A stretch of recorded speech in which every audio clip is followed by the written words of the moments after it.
Well, good morning, good morning, good morning, good morning, good morning, and good morning, everybody. Good morning, everybody. Welcome to another episode of The Morning Glow. Welcome to another episode of The Morning Glow. Got a great broadcast lineup for you this morning, as I hope and I pray that we always do. I'm not important, just a question asker. Oh, I went out for a second there. I'm not important, just a question asker. And my name is Raheem Aljamain from Atlanta, Georgia. From Atlanta, Georgia, by way of Greensboro, North Carolina, by way of Burlington, North Carolina, born in Chapel Hill, North Carolina. We got a lot of North Carolina running around up in us in this here day, but that's just the beauty of being from I like calling North Carolina home. That's what it is, man. It's a commercial that used to come on back in the day. They say, I like calling North Carolina home. God almighty. Boy, I look here so early in the morning, and the voice is already on point. The voice is already on point. Listen, I'm waiting on everybody to come in. This is what we call Way Out Wednesday. This is what we call Way Out Wednesday. And we go way out on Wednesday. We talk about it. We don't have a topic. Just for the record. We don't have a topic. Let me see.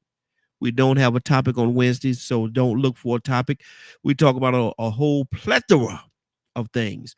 I go around and everybody that's here asks them what's on their heart, and they'll bring a topic to the conversation, to the table, and we'll talk about it.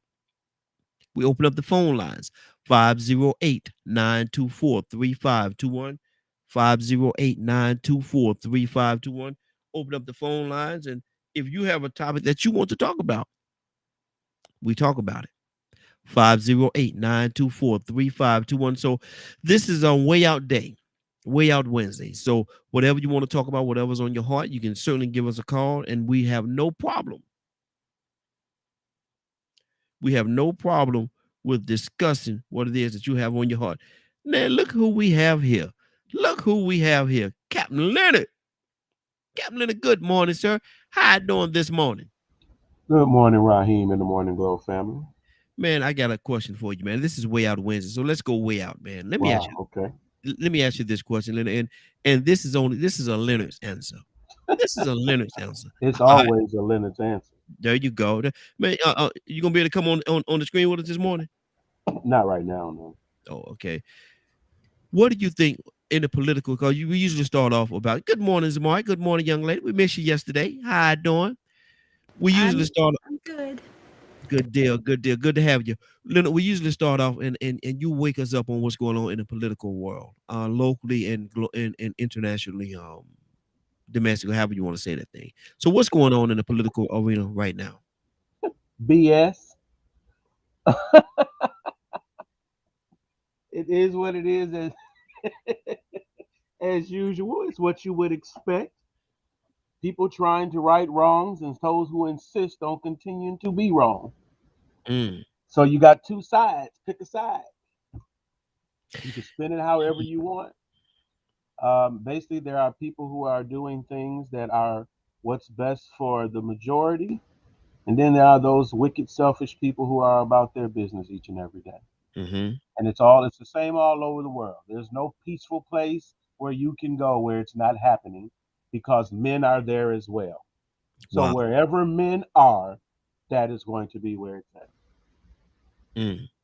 So basically it's the evil of man and the divide of man. Yes, yes. The selfishness of man, the greed of man.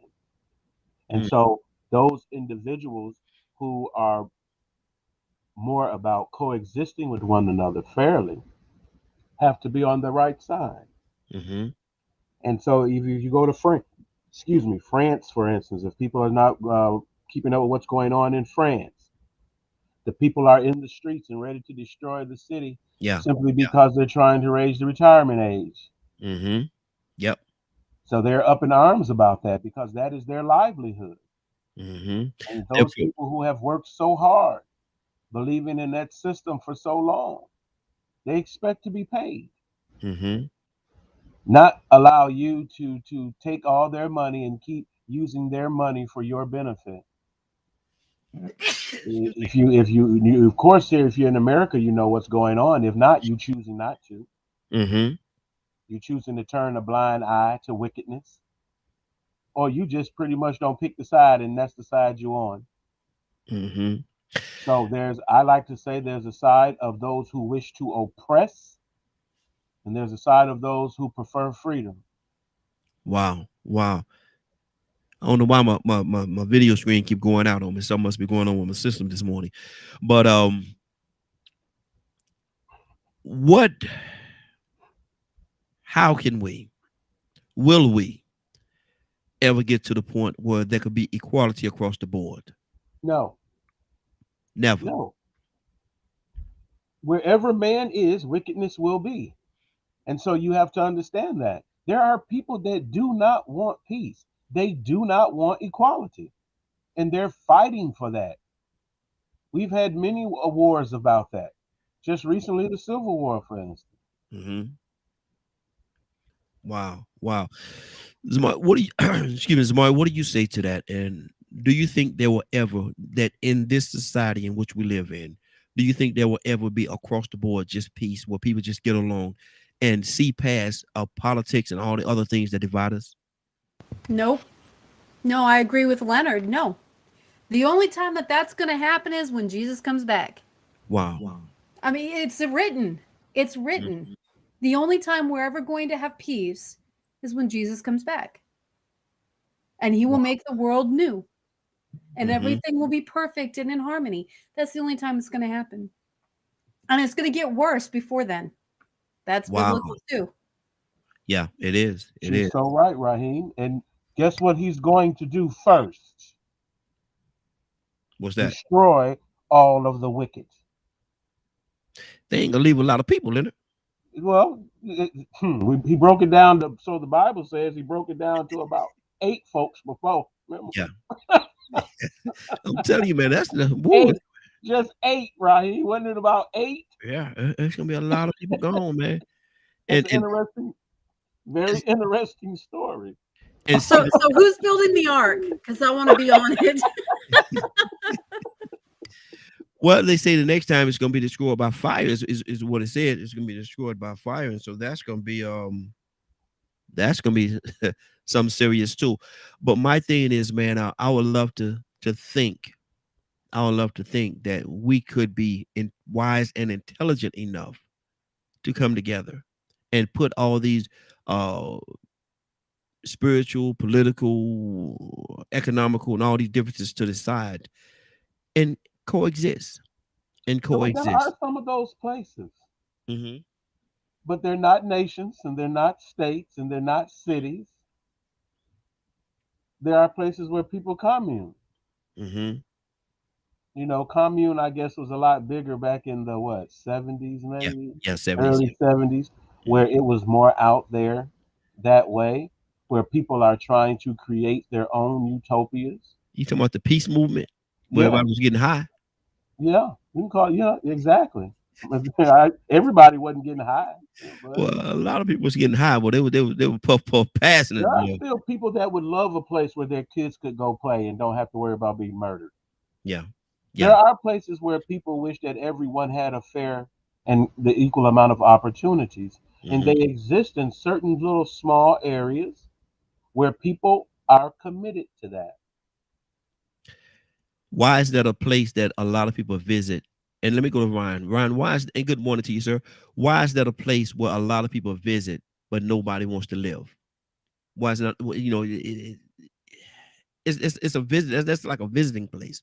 And some people visit that from time to time and say how beautiful it is. Oh, this is great. But then they go back to their own existence. Why is that the case? Can you repeat that, please? Sorry. Yeah. Why? And Leonard said there are little pockets of places throughout our society where everybody wants unity, peace, love, and joy. Why is that a place that people visit and not a place that people live? They go and they visit that place and say how beautiful it is. It's beautiful, man. It was so great to be there to see that. But then they go back to their own existence where there's hate, foolishness. Because deep inside, that's what everybody wants. That's what everybody wants deep inside, is to not have no problems and everything be hunky-dory all the time. But that's not life. That's not real. Everybody talks about why can't it the second. Why can't it be real? Because Differences create problems. Mm-hmm. Theology creates problems. Religion creates problems. Race creates problems. Because that's what people see on the surface. Mm-hmm. And, you know, people talk about the second coming. That's not happening anytime soon. Sorry to burst bubbles. That ain't coming anytime soon. But what you are going to see is, I say maybe the next 8 to 10 years, we're going to keep going through this mess. And then everybody's going to wake up again and create a semi-peace, a semi-unity. And then it's going to go back to corruption because that's the cycle of life. Now, let me ask you this question, because you said it's so absolute that it's not going to happen no time soon. How can you be so sure about that? Because it's been coming for the last, 2,000 years? That's just my opinion, right? That's what we're here for, express our opinion. My opinion is, hey, he coming back any minute. Yeah, well, it's been any minute for about 2,000 years. That's just my opinion. How? So look at Tucson over there laughing. But how do you know he hasn't come back yet? Hey, that could be it right there. He could have already been come back, and we still here. So we missed the boat. We going to hell. Either that or we already there, Donald. Yeah. We in trouble.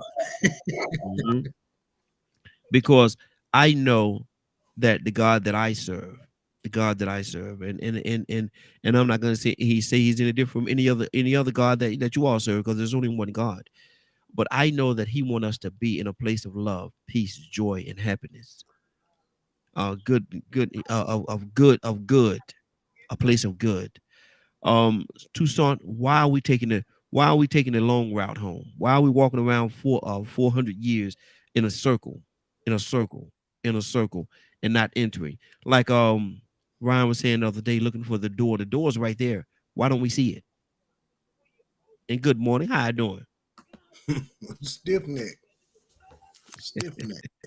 folks. Neck, folks. We got our own will. We smart. We sharp. We are gods. We so like God. We want to be Him. Wow. Yeah, we got our direction, and we got our own will. We got our own way. That's who we are. Rebellious to the core, and we know everything. I don't know if I said that before. And the thing about it is, we're not the first one that says. We've been talking for about years. I was trying to find that scripture where they was talking. It was Lamar probably know it. Where it was talking about y'all been looking for to say in this. I'm paraphrasing. Y'all been looking for the promise of the Messiah and him coming back, and he ain't came back yet. Okay, all right, good. You keep see the thief coming. Do I need to say that again? No. I heard you. Yeah. The thief is coming. If he comes like a thief in the night, thieves don't warn you that they coming. Yeah, they're not gonna knock on your door. They'll catch you when you're sleeping. Yeah. And we sleeping. We sleeping like never before. Sleep with our eyes wide open, sharp as a tick, and we just ever learning and never coming to the knowledge. We have how does it say it, Leonard? Establish our own righteousness. We right. Access. We right. I don't know what the topic is today, but this is gonna turn out to be pretty good. Yeah. Good deal. Good. And you know, this is way out Wednesday, brother. This is way out Wednesday. Way out there. Sure Yes, is. Yes, sir. Lord have mercy. Yep. So Go ahead, bro. If we see, you was talking about if we ever come to what?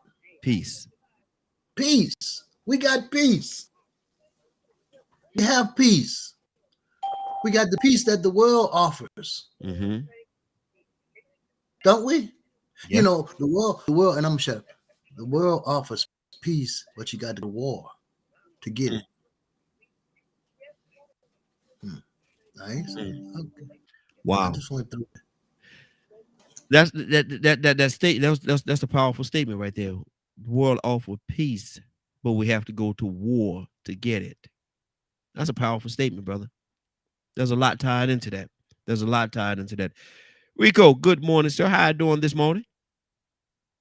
I can't complain, man. Just out here enjoying another beautiful new day, man. Yes, sir. Good to have you, brother. Good to have you. Asking a question, man. In this existence that we have right now, will we ever live in a place where there's absolute peace, love, joy, and unity amongst everybody collectively? Will we ever see that? Oh, no, simply put, I don't think we'll ever see it, but it may be to a point where we don't see such extreme violence or destruction. Mm-hmm. Maybe. But just absolute peace. No, you're going to always have disagreement. You know, it might not be, you know, on such a major scale to where you know, have people act so aggressively. You know, 9/11 proved that. Mm-hmm. 9/11 proved it. You know, when I went to New York and talked to different people that said they felt a unity, a compassion, and an actual courtesy that they had never seen before. Because most times people are so hustle and bustle, they won't even hold the door open for you. I mean, they won't even speak to you. You look dead at them in their face and speak, and they'll just keep on walking, not acknowledge you. Mm-hmm. But that day, everybody standing next to each other felt like they were human beings and brothers and sisters. They had to lean on each other's shoulders and cry. They had to watch people help people that didn't even know each other from the man on the moon. But it was the most important thing. This is when you really, as a human being, understand what's more important. I don't think none of those people thought about a bank account. I don't think none of those people thought about sits. I don't think any of those people thought about hitting no crack. I don't think any of those people thought about anything manufactured at that point in time but the value of life and how precious it is, especially when they saw them people jumping out the windows before the building fell.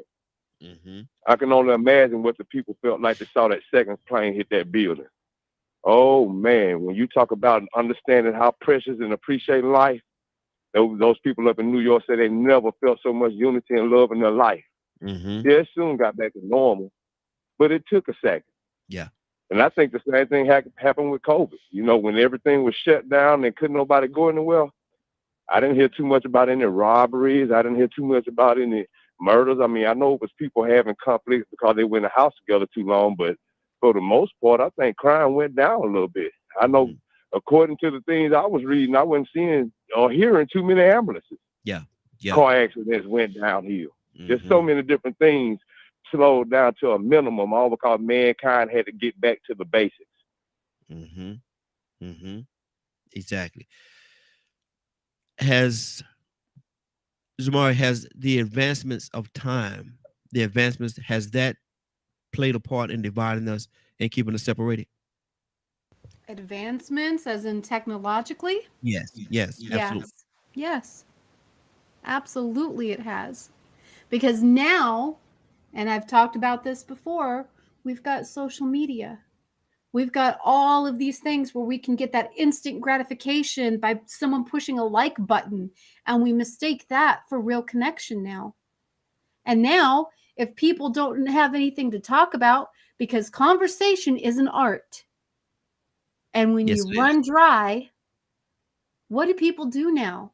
They pick their phone up because they're uncomfortable and they don't know what else to talk about, and they start scrolling Facebook, Twitter, whatever they do. They don't try to continue to engage, or they don't know how to be comfortable in silence. That's what it is. So yes, technologically, it's done wonderful things in the medical fields and different things like that. It's done amazing things for us, but it's also harmed us. It's harming our kids. It's harming the way that they're being taught. It's harming the way that we function in everyday life. Yes, it's absolutely caused a lot of harm. And Wow. now we want to sit at home and talk to our friends on our cell phones through text. We don't want to actually get together with them because just texting them, hey, love ya, hope everything's good, is good enough for the week. Wow. Wow. And she said weak, right there, Leonard. Somewhere it said that somewhere it's written, or somewhere I read where it says we will become wiser but weaker. Are we living in those days right now? I think wiser and weaker is a phrase for personal responsibilities. Mm-hmm. Weaker could be anything. Weaker could be less able to control yourself, Mm-hmm. less able to control the things that you say. That could be weak. Maybe you just stop fighting temptation and Mm-hmm. start getting into it. That's weak. So yes, a lot of people indulge in things, and say, for instance, if you teach your kids the right way, you go to college and come back, and here they are. Well, nothing funnier than my god brother when he went away to the military, born and raised Christian, and these types of things, Baptist, and then comes back with rosary beads. Mm. How about your kids who you've taught to believe and have faith in God, who now come back and they don't believe at all anymore? Wow. So you have to understand that there is always a war within and without. The best you can do is tame the one that's within. Mm-hmm. That's the best that you can do. We were raised here in our community, in Christian community, that we are in this world, but we are not of this world. Yes. Yes. We have a completely different set of moral values and beliefs Mm-hmm. on how we should treat people. And we don't have to wear it all across our chest and blah, blah, blah, because people will know. So we ain't got to beat our chest and shout it out. No, no. Mhm. There's a lot of fake folks out here that do that. Mm-hmm. They tell you one thing and they do another. Then there are some people that just seek to judge others. So their religion is judging others. Yeah. Yeah. Oh, I ain't a part of this religion. I ain't part of that religion. But you stand outside and you judge everybody else. Mm-hmm. Based on what? Your own personal belief. Yep. So, one, it is written that those people who are truly believers, you'll be able to tell. A lot of people believe, a lot of church folks believe that if it don't line up with what I believe is not right. If it don't line up with what I believe, it ain't right. No, that Right. ain't right. Because it A don't lot of line people up. say they believe the whole Bible, ain't read but 2 or 3 verses. Yeah. Yeah. Exactly. So, that's just lip service. Mm-hmm. That's just lip service. Yeah. There are people who, you can be a Christian and be on the complete side of oppressing others Yeah. with Christianity or whatever you choose. Mm-hmm. That's the hypocrite, the oppressor. Mm-hmm. That's why I don't find it shocking how they behave, because they never were about the gospel. Now hold on. Now you talking about church folk. Now you talking about church folk, Leonard. You talking about church folk now. Well, I don't even like to say church folk, because Mhm. church folk have a connotation. When you say it, you probably mean black church folk, Well, I'm in across the board. It happens across the board. Black, right? white. Yeah. But when you say it, Mm-hmm. a lot of church folk. You ain't talking about folks at white churches. I'm talking about all of them. But do you go over there? Leonard, and it's strange that you said that. Go over there. No. Choose of the matter to answer your question. No, I don't. But I had the experience that I told you all about when I was in Batesburg, South Carolina, and I pulled me and a friend of mine, which happened to be a pastor, who was riding around promoting an event that I was having, and we walked. We drove. I say walked up, but we drove up on one of our Caucasian brothers that was in his yard doing some work in his yard, and we went to talk to him, and it just so happened that he ended up being a pastor of he was a pastor of a Caucasian church. And he told us, he said he was from up north. He said he moved down here to get the church together. Mhm. And he been fighting. He said, I've been fighting this fight for a long time. And he told us straight out, man, being just as honest as he could, as he could be. He said, man, he said, I'll come to support you. It's a great cause. He said, I'll come to support it. He said, but ain't nobody else in my church gonna come. Right. And I'm looking at him like, wait a minute, wait a minute, brother. How you what do you mean? And I looked at my friend that was with me, and he looked at me and he shook his head. He shook his head. I said, sir, explain to me what you mean. He said, they're not gonna come because it's a black event. Mm-hmm. I was That's like, right. why do you? He said, man, he said, listen, he said, I'm just, I've been talking to y'all fellas for a minute, and y'all seem like good guys. He said, so I can be honest with y'all, man. He said, they're not gonna come. He said, I will come. And I've been fighting this fight with them for a long time. This is the pastor. He's the pastor of the church. Mm-hmm. He said, they're not gonna come because it's a black event.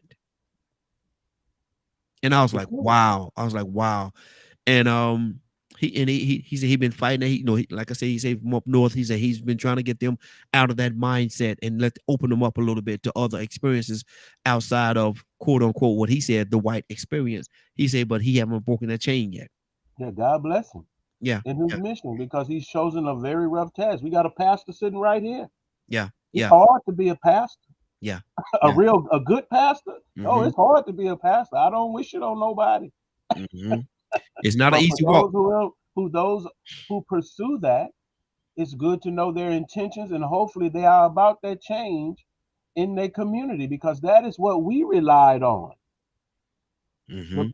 That's what our people relied on, Mhm. is the leadership of those individuals who were pastors in our community, who Yeah. were about speaking out, because they had been taught and read and led Mhm. to believe in the power that must go against injustice. Mhm. And so that's why we valued them. It's because they always were fighting against injustice. Yeah. Yeah. They Yeah. they were the people that helped you got in the community. If you were locked up and got out, lead you on the right way, give you a place to go, help you find a job, Leonard, all those types of things. how does that voice go? It escapes me right now. Is it coming to me in bits and pieces? But Georgia is that I think it says Georgia the peacemaker, for they are the one that bring the peace. Right. That's a good pastor. Yeah. That's a Yeah. good pastor that leads you in the right way. Mm-hmm. And we've got a lot of examples of horrible pastors. Mm-hmm. Great preachers, Yeah. but horrible pastors. Mm-hmm. See, now they just get that when they want to be up front. They CEO now. The pastor, he just CEO. He ain't got no calling. He just the CEO of the corporation. But then there are those pastors that get down and feed the hungry, try to make sure people have food, clothing, and shelter, who teach and preach and live the gospel. Mm-hmm. Wow. That's what a pastor does, leads you in the right way. In the right direction. Absolutely. Absolutely. 508-924-3521. 508-924-3521. This is Way Out Wednesday, so please don't look for a topic today. We talk about a lot of different things. We bring a lot of different things to the table on Wednesday. So if you're coming here looking for or asking or wondering what is the topic, we don't have one on Wednesday. Now, Monday, Tuesday, Thursday, Friday, yes, we have a topic. But on Wednesdays, open conversation, open dialogue. Rico, what do you say to that, brother? The honesty of this pastor, our Caucasian brother, man, that told us that his people will not come because they haven't crossed that hurdle yet. He's fighting. He want to see the day where they could or where they would, but right now they're not there. Rico, what does that say to you? What that says to me is, I don't need to ask you. Were you surprised? I was going to ask you that. I didn't want to interrupt, but you said, wow. Yeah. How long you been in the South? A long time, brother. I mean, yeah. He had to tell you that. Mm-hmm. I mean, that. I mean, I'm stuck right there. This is like something obvious to me. I'm like, I can't even go no further than that. If anything, I would have been like, oh man, yeah, I believe you. Yeah. I mean, I wouldn't have been awestruck. I would have been like, yeah, man, you ain't got to tell me I'm from the South. Mm-hmm. I could have told you that before you came here, brother. Mm-hmm. Yeah. Good luck. Mm. I'm from here. I ain't gonna be surprised by that. I mean, what else can I say? If you want to go back to peace, I could bring up, the thing about peace and how hard it would be to accomplish, but pretty soon it'll be inevitable, because I think we're on the crumbling end of our empire, unless somehow we find a way to continue to manipulate other countries to break apart or sabotage other countries, you know, that's uniting right now. But the way this BRICS thing is going and the way our dollar is going, our normal way of continuing power or even using democracy as an excuse to go and help maintain peace or create peace or bring peace, all of this little stuff we've been doing, America, is about to change. Yeah. And if we don't pay attention to it, we're going to see that it's going to be a whole lot of war, what Donald was talking about. And then if we survive, we may see some peace. Who knows? I don't know how this outcome is going to be. But if you pay attention to all empires, the Roman Empire, we don't follow in the exact footsteps. And we're in the last days of it. We're in the days of decadence. This is the age that we're in. And it takes a lot to maintain decadence, but it really can't survive. And if you pay attention to what's going on outside of our country, if you really stop being distracted, you'll see that there's fixing to be a huge disruption over here, unless you can be manipulated to conform to a certain condition and not even realize you wanted that condition. Like right now, we are under the illusion of democracy, but really and truly, we live in a plutocracy. That might sound like a foreign language to some people. But if you pay attention to what's going on, actions speak louder than words. Yeah. Democracy isn't a place where corporations run the government and banks run the government. A democracy is a place where the people run the government. And right now, the people want peace. And we have had people in the past that wanted peace, and the government killed those people because they wanted war. It was money making. So much money in defense contracts. So, I mean, you know, it's this way of life we've been living has been a deception. But outside of these walls, a lot of people know it. And they're affected from it. It's just not us being affected from it, but it's people in other countries. Other countries definitely affected by what the corporations and the banks do. Intentionally bombing people and then getting money to go and fix it from the same people that bombed them. Same people getting richer and richer and richer, putting people in debt. And so, I mean, man, I was thinking about this earlier, man. How many people celebrate going to buy a home that they got financed, but really at the same time, they just putting themselves in more debt? That's how you know things are over here. And in some countries, they don't want that. They don't want that system. They see what creates terrorists.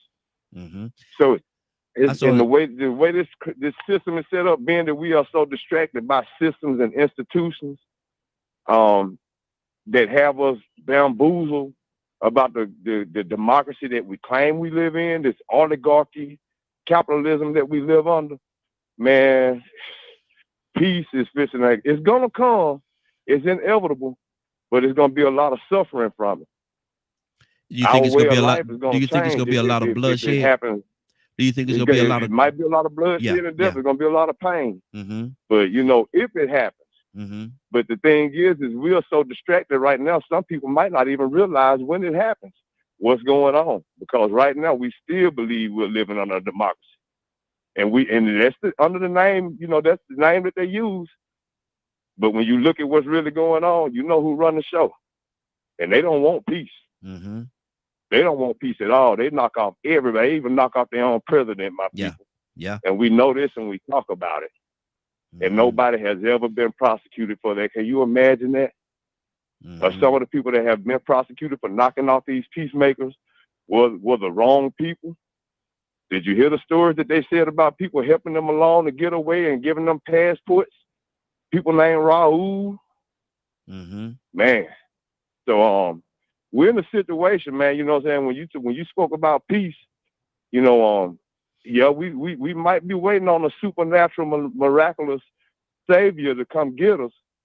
But before then, if he doesn't, man, we got some things that's gonna be in our future that might be on our doorsteps that we're not even paying attention to. We might be begging for peace over here. Let me go to Zamar. More exactly. Let me go to Zamar. Zamar, what do you say to that, man? Our Caucasian brother said that he would come to the event, and he's a pastor of the church. I saw when I said that, you know, you had a reaction. So Zamar, what do you think about that? And he was honest. He said, look, I will come. I'll buy a ticket right now. I'll come. But he said, ain't nobody else in my congregation gonna come because it's a black event. And they're not coming to a black event. So, Maya, what does that say to your heart? So my first question is, did you have it in big bold letters, black event?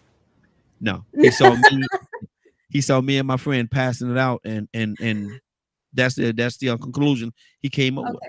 Well, I Yeah. just had to ask, right? Because you didn't have a sign saying black event, blacks only. Mhm. You didn't say anything about that, which I wouldn't No. have assumed that you would have. I'm just No. being funny, really. Yeah. But there's a problem with the heart there, Mm-hmm. because I'd come. Mm-hmm. I would absolutely come to support something, whatever that event was for. Yeah, why Mhm. not? Exactly. We're all people. We're Mhm. all most of us have a common goal in mind, especially when it comes to maybe those that are less fortunate than we are, Mhm. to help empower men, empower women, make women feel beautiful because they're running around playing mama, playing wife, holding down however many we do those things in our communities, so why does it have to be just because there might be more black people there? Mhm. Would that deter you from going to some event because there'd be more white folks or more Hispanics, more Doesn't matter. Japanese people? You know what I'm saying? Like, why Mhm. does that matter? Why should that matter? Why should ethnicity, when it comes to that, Mhm. matter? But people make it a It point. shouldn't. I don't know why, but they do, right? There's that certain group of people who make it a point where they just don't want to engage. And Mhm. maybe it's because of the stigmas and the stereotypes. It could be all of those things combined. And that's all that they know about those particular groups of people, is Mhm. those stigmas and stereotypes. And so they do not want to engage and find out anything other than that, because they They think they rather, already know. they rather stay trapped in that prison. Yes, absolutely. I will go to any event anywhere, as long as it's a good event and not, a Yeah. gang related thing or something. But Mhm. I will go to any event anywhere. I will learn from anyone. If you have something that I can learn from, wisdom, so whatever wisdom you have, and I can learn from that, it doesn't matter to me. I don't Mhm. care. But yeah, I don't know. So you've got those people that are that way. Yeah. And I Yeah. feel sorry for that pastor, where he would be the only one to show up Yeah. out of his whole congregation, whether it's 30 or 300. That's a Mhm. sad thing. So Mhm. I don't know. I don't know. I'm not sure. This is why I couldn't be a pastor, because I'm pretty sure I would go up there. I would even present it. Mhm. I would present the event. Mhm. And then I would go to the event and see how many actually showed up, if any. And then I'd go back to church that next Sunday and I would say, shame on you all. Mhm. I sure would. Yeah. Because what's wrong with you? Mhm. What's wrong with your That's just heart? me, though. But again, they'd probably kick me out. This is why I can't be a pastor. They say you won't be pastoring alone, but they kick you right on out. But let me ask Toussaint this question, because Toussaint, and I pray that you answer a certain way. I don't know how you answer this question or what your answer is going to be, but I know and I see that you do a lot in the community. You do a lot in the community, a lot. From week to week, y'all having different events. How many people come to the events or the community events that you have that don't look like us?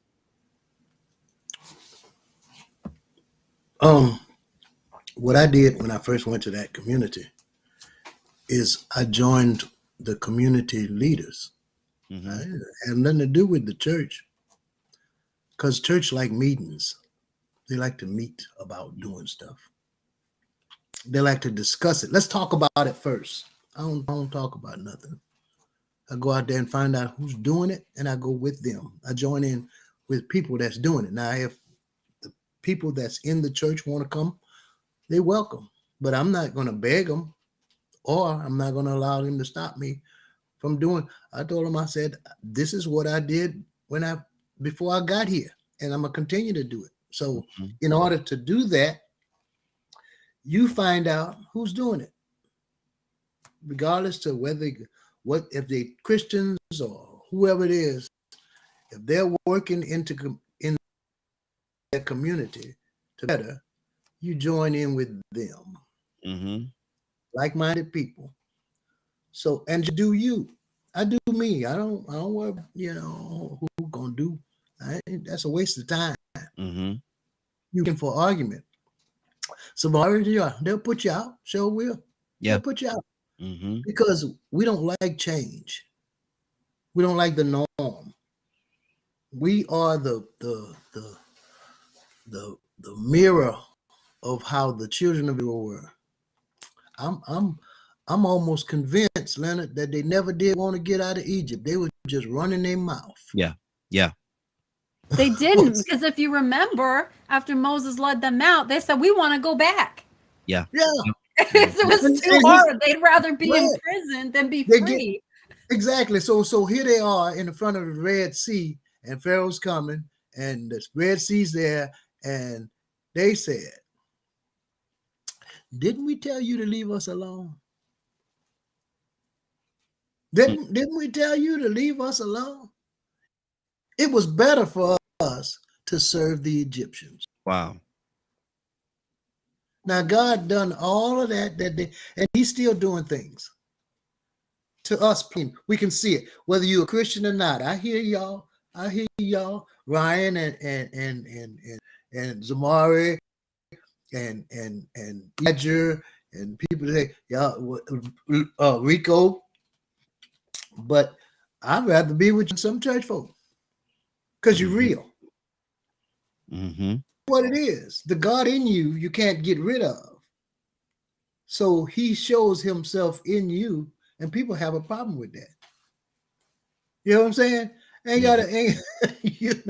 What's up, man? People act, wait a minute. I wish I had a Bible. I put it under my arm and I stick my lip up and I have that demeanor about myself that looks like a Christian, whatever that is, or righteous. And, they got some, let me just throw this out here for free. They got some black events I won't go to. Because they're acting crazy. Some events, we invite folks to and the culture shock. No, running down the islands. Now you're on the pews. Rev, what are you doing on the furniture? Lord. Why are you on the furniture, man? Walk in the pew. He walk in the pew. Wait a minute. The Holy Ghost got all over me, Leonard. Oh, really? But your feet slip. Lord. Hey, no, I hate to interrupt, man, but I was just thinking about something. We might be looking at this thing all wrong, man. Maybe they don't want to come because they don't want to be embarrassed when it's time to, sort of swing and sing together. And you know how you have to clap hands and be in rhythm. Oh, because they don't do a whole lot of that in their churches. Wow. I mean, and that ain't to be funny or joking, but it's a lot of different culture. It might just not be to the point where they don't want to be exposed to what we're doing because it's like a ridicule thing to them, but maybe they feel uncomfortable because they can't they can't praise and worship the same. Hold on. You saying white folks can't keep rhythm? What? Man, we ain't gonna play dumb now. We don't sound like that's what he said to me. Hey, Jonathan said we real. We're gonna keep it real. You go to some of them churches, they don't carry on like we carry on in our church. And that can be uncomfortable, not just because it's different, but because they feel like outcasts. They're not on their home turf. Anybody not on their home turf feels a little uncomfortable when they're doing something that they're not used to. So it might not be just the fact that they are they look down on the way black people worship or hold events. It might just be the fact that they're not used to, celebrating or praising that way. And they don't want to feel out of place. So basically what you're saying, we can get loud sometimes. Oh my God, I went to Yeah, I Betty mean, G's church and I she mean, was you know, running they my mouth. place different. Yeah. Yeah. You don't been. I mean, I done been to white churches before, man, and you know what I'm saying. I mean, I be like, what's this? I know. I mean, the singing ain't the same. Mm-hmm. Definitely, I ain't never seen nobody shouting a white church. Lord have mercy, man. You go to a black church, you might run out of there scared. Lord Jesus. You see somebody You should go to calling Pentecostal. out, man. I mean, you know Maybe that's a Pentecostal. culture shock for some people, man. So you know, some people aren't used to worshiping like that. That would be the same as we going to a whole nother religion and feeling out of place. Yeah. Some people could say, well, you know what, we'll go along with it. Some people gonna say, you know what, man, this is just out of my level. I don't know how to, you know, I don't feel comfortable. Yeah. And that's a bad way to feel going somewhere, trying to feel comfortable and trying to fit in, but you just can't. Why We are human. Why everybody so loud? Why they falling all over the floor over there? Why they covering them up like that? What is really going on? Why is all this happening? We don't do this. We don't do this over here. We don't do this over here. Ryan, talk to me, brother. So what you saying, Rico, is you don't want to go handle snakes? You scared? You see what I'm saying? That part right there. That part right there, man. I'm gonna get up out of there real fast. I'm gonna be standing up on top of the ceiling. I'm having a good time. I'm like, man, this ain't church. Oh yeah. I mean, for real though, like, you know, I grew up in the city, so being part of a black church, that ain't nothing to me. I feel awkward when I go to my grandparents' church. Mm-hmm. They in there sound like an opera chorus. But you know, Zamari and I, the ministry we belong to is, you know, evangelical Pentecostal church, and they throw down. Mm-hmm. That's like Leonard said, they throw all the way down, and it ain't no difference between a white Pentecostal church and going to black church. Ain't no difference. And I can't go to a white church. You want me to take a nap? Okay, I'm in. But I think when it comes to events like you were talking, there's a stigma, right? I don't have a problem with it, but that's just me because I grew up the way I grew up. But you know, some white folks might feel like, oh man, I'm gonna go here and start dancing and carrying on, and everybody gonna laugh at my expense. That could happen, sure. Yeah. But it's really the same. Like, you don't have to advertise it as a black event, like my wife was saying, because you can just figure it out based on where it's going to be held, what the population of the event is going to be, right? Mm-hmm. And some people just don't like going to those areas. But it depends on the cause, really. So if you're holding like a fundraiser for a good cause, I feel like, my personal opinion, that don't matter where it's being held at if it's good cause, because only certain types of people going to show up to that. So you really don't have much to worry about, right? Mm-hmm. But other events, like Donald was saying, it's, you know, there's a stigma surrounding it, and some people just don't want to feel like they're unsafe. People scared, man. Yeah. People scared of stuff they don't understand. And that's really the heart of it is what's but what people if are afraid of. And that's a very valid point. That's a very valid point that you just made, and I appreciate that, man. But what if your healing is on that side that you're afraid to go to? What if what you're looking for is found on that side in that area? You'll never be healed if you are not willing to go there. No, you're absolutely correct, but that's like telling somebody who's crazy they need medicine. They're not gonna go for that. You know what I mean? Like, it's hard to convince somebody to overcome their fears and deal with things, and I think that's a pivotal point for us as people in this country, where the healing process is right in front of us, but people too scared to bridge the gap. Yep. You know what I'm saying? Like, Yeah. I don't know, man. I've been on both sides of the fence and seen the fear on both sides of the fence. It's both ways, right? And you know, I really don't have an answer on how to tell people how to overcome that. You have to show them. Yeah. Yeah. Like if we was to hold an event and all of us put our collective minds together, right?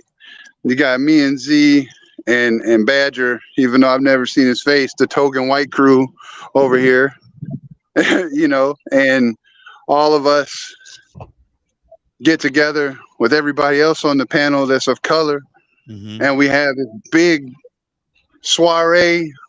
We use a white word. We throw a big soiree. We throw a hoedown. Whatever you want to call it. I'm just being funny. But we show the people that you could get together no matter what race, color, or creed you are and have a good time and don't have to worry about anything. That tends to break the ice a little bit more. Yeah. But coming from my person of color side, I know how it is when you throw certain kinds of events. Somebody always going to act a fool and mess something up. So people have that stigma that they have to overcome as well on both sides, right? It's not just a black or a white thing. Everybody's going to act a fool. There's always that one person that's going to mess it up for everybody else. So you have to have like-minded individuals coming together, showing that it can happen without any sideways effects to break that ice. That's to good. Show people that it can happen. Absolutely. Absolutely. Leonard, what's on your heart, brother? Talk to me. Man, that's why it's good to have different people from different walks of life. Yeah. I can identify with Ryan because I know where Ryan from. I know what he has had to do to get by. He'd be the guy to tell you black folks is all right. We go get to know them. Most white people that I know, once they brought in, they have a whole different perspective. Because when somebody in the community say they really like you with me now. That means I can bring you around my people because I can vouch for you. And so that's how you build relationships. If you go to white Pentecostal churches, they resemble a lot of black churches. But even our church, my pastor always jokes, we Baptist. It's a huge church. But you know Hopewell, right? Yeah. Oh yeah. Absolutely. You know Hopewell. It don't matter what color you is, who you are, or whatever. It's about the Spirit of God. That's what it's about. So all people are welcome. So even in that, there are some brothers and sisters who I say they're believers, but they're racist. That's just ain't no sense in lying about it. They racist. Yeah. Yeah. And now they're fighting. Good white pastors are fighting a big fight because they're trying to change the mindset. And that's very difficult in some places. God bless those men who put it on the line, in these other cities that reach out, like say, for instance, those that are in Chicago and a lot of these white pastors that have been in the community. That's where their ministry started, in the black communities, and just wanting to help people. Help people that were that was less fortunate. Those are great pastors. But now those churches that were built on, can't no blacks come in here? We're not going to neglect that they didn't exist. It wasn't black folks that separated worship. The white folks. So they got to fix that. Well, even when I go into certain conversations, like I think Badger invited me to one of his conversations that they were having with other people, because these folks are trying to bring people together. And like I told him, you could see the ones that were a little thrown, about this, that, or the other. But you know what? I'm here to heal you. Yeah. Because just like racism caused a lot of sickness in my community, a lot of sickness in your community. That's where that virus come from. But we can heal that as well. So how do we get there? Well, one, we do what we've been doing. We do what we've been doing in our churches. Mm-hmm. Everyone's welcome. Everyone's treated the same. If you want to get right, come get right. If you want to stay wrong, stay out there where you at.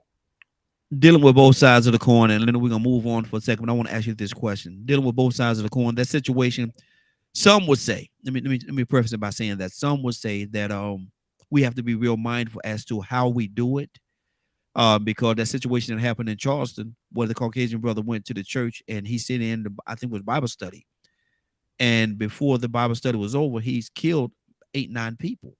Right. You know, So, that would, you know why? Because that church forgot. You knew there was someone in your fold that wasn't usually in there. Uh-huh. You need to find out why he's there. Mm-hmm. We had somebody escorted out of our church. Wow. Because he refused to have his bag checked.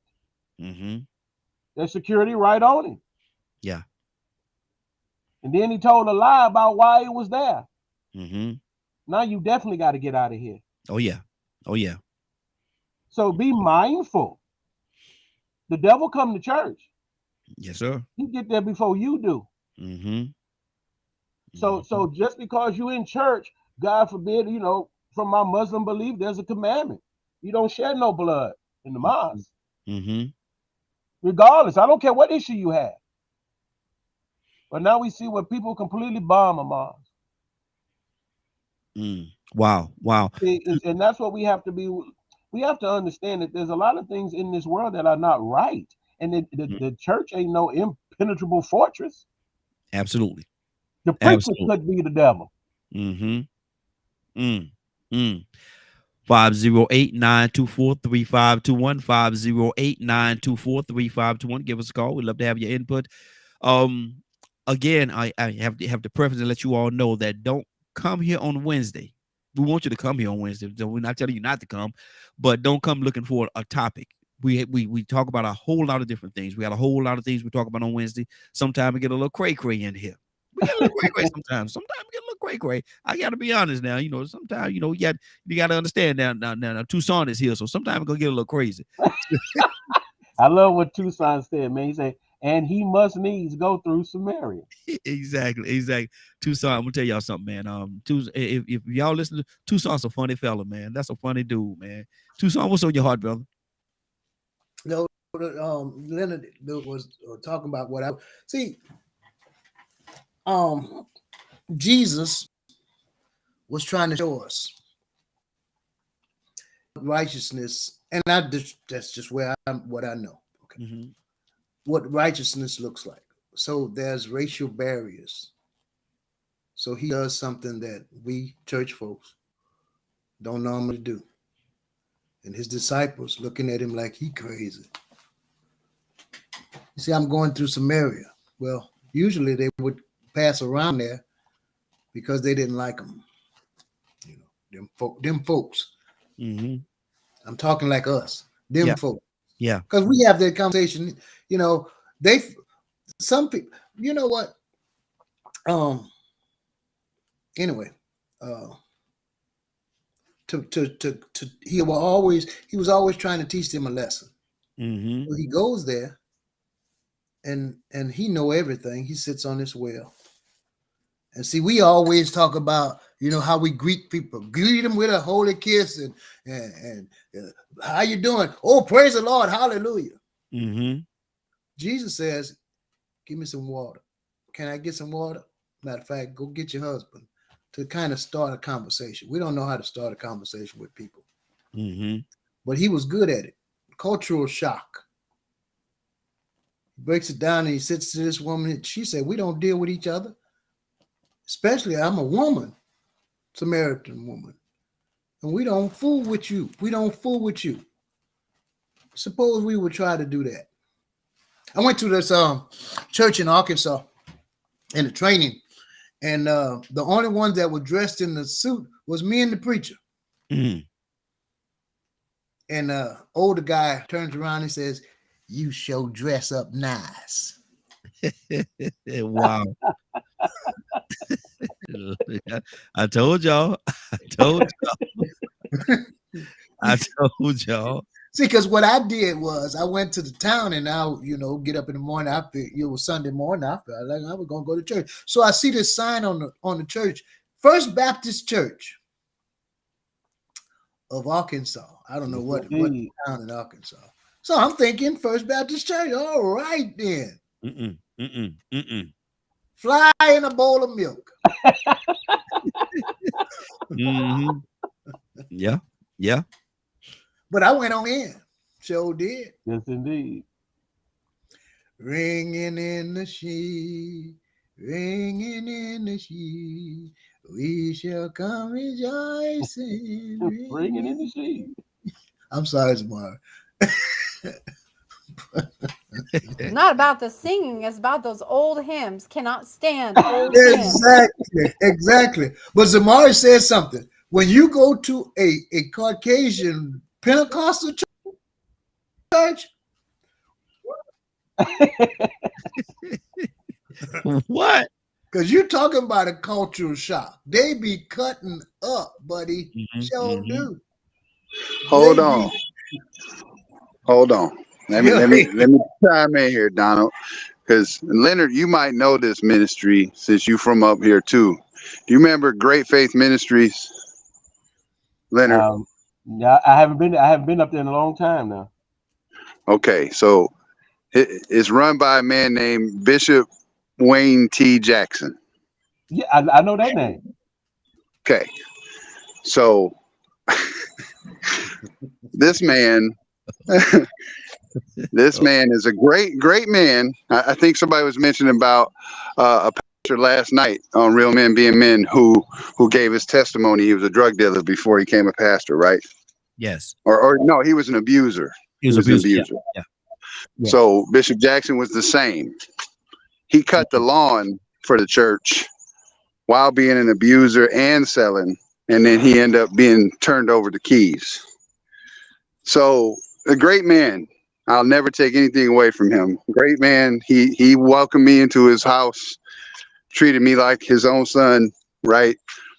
But then all of the controversy started because he was reached out to by Trump, and he became part of Trump's prayer team. Mm-hmm. So he started catching all kinds of flack, being a black bishop teaming up with Trump. Mm-hmm. And they never really do anything about it, right? They never put any kind of media on this man.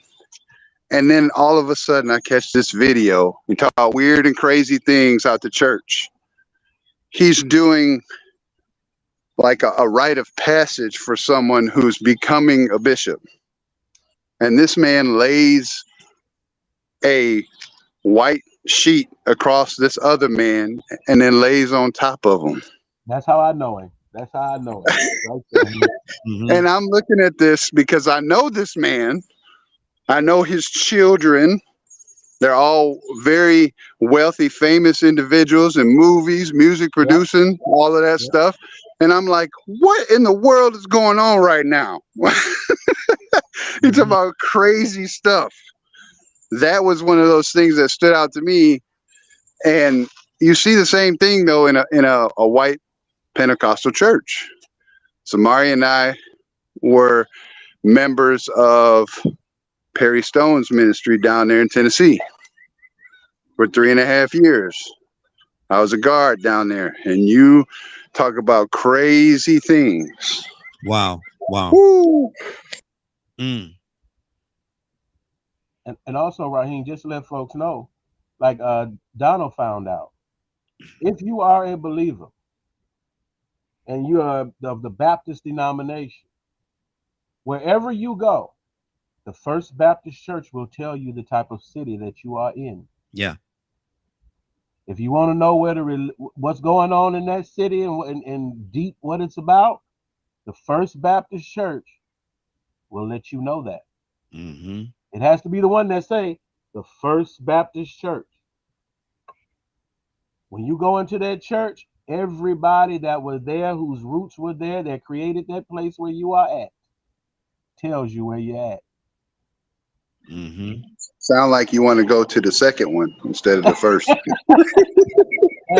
And the second one might be the black one. Yeah. Yeah. You know, but That's all right. the First Baptist Church, because I've had, like, even here where I live, I was invited to the First Baptist Church by actually a district attorney invited me. You know, I love him, you know, when we in court or whatever, blah, blah, blah. But I know where I'm at. Yeah. Yeah. Okay. So I know the deal. Mm-hmm. And he's a very good guy.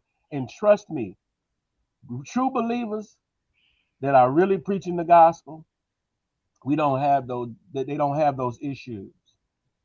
But don't judge everybody like that.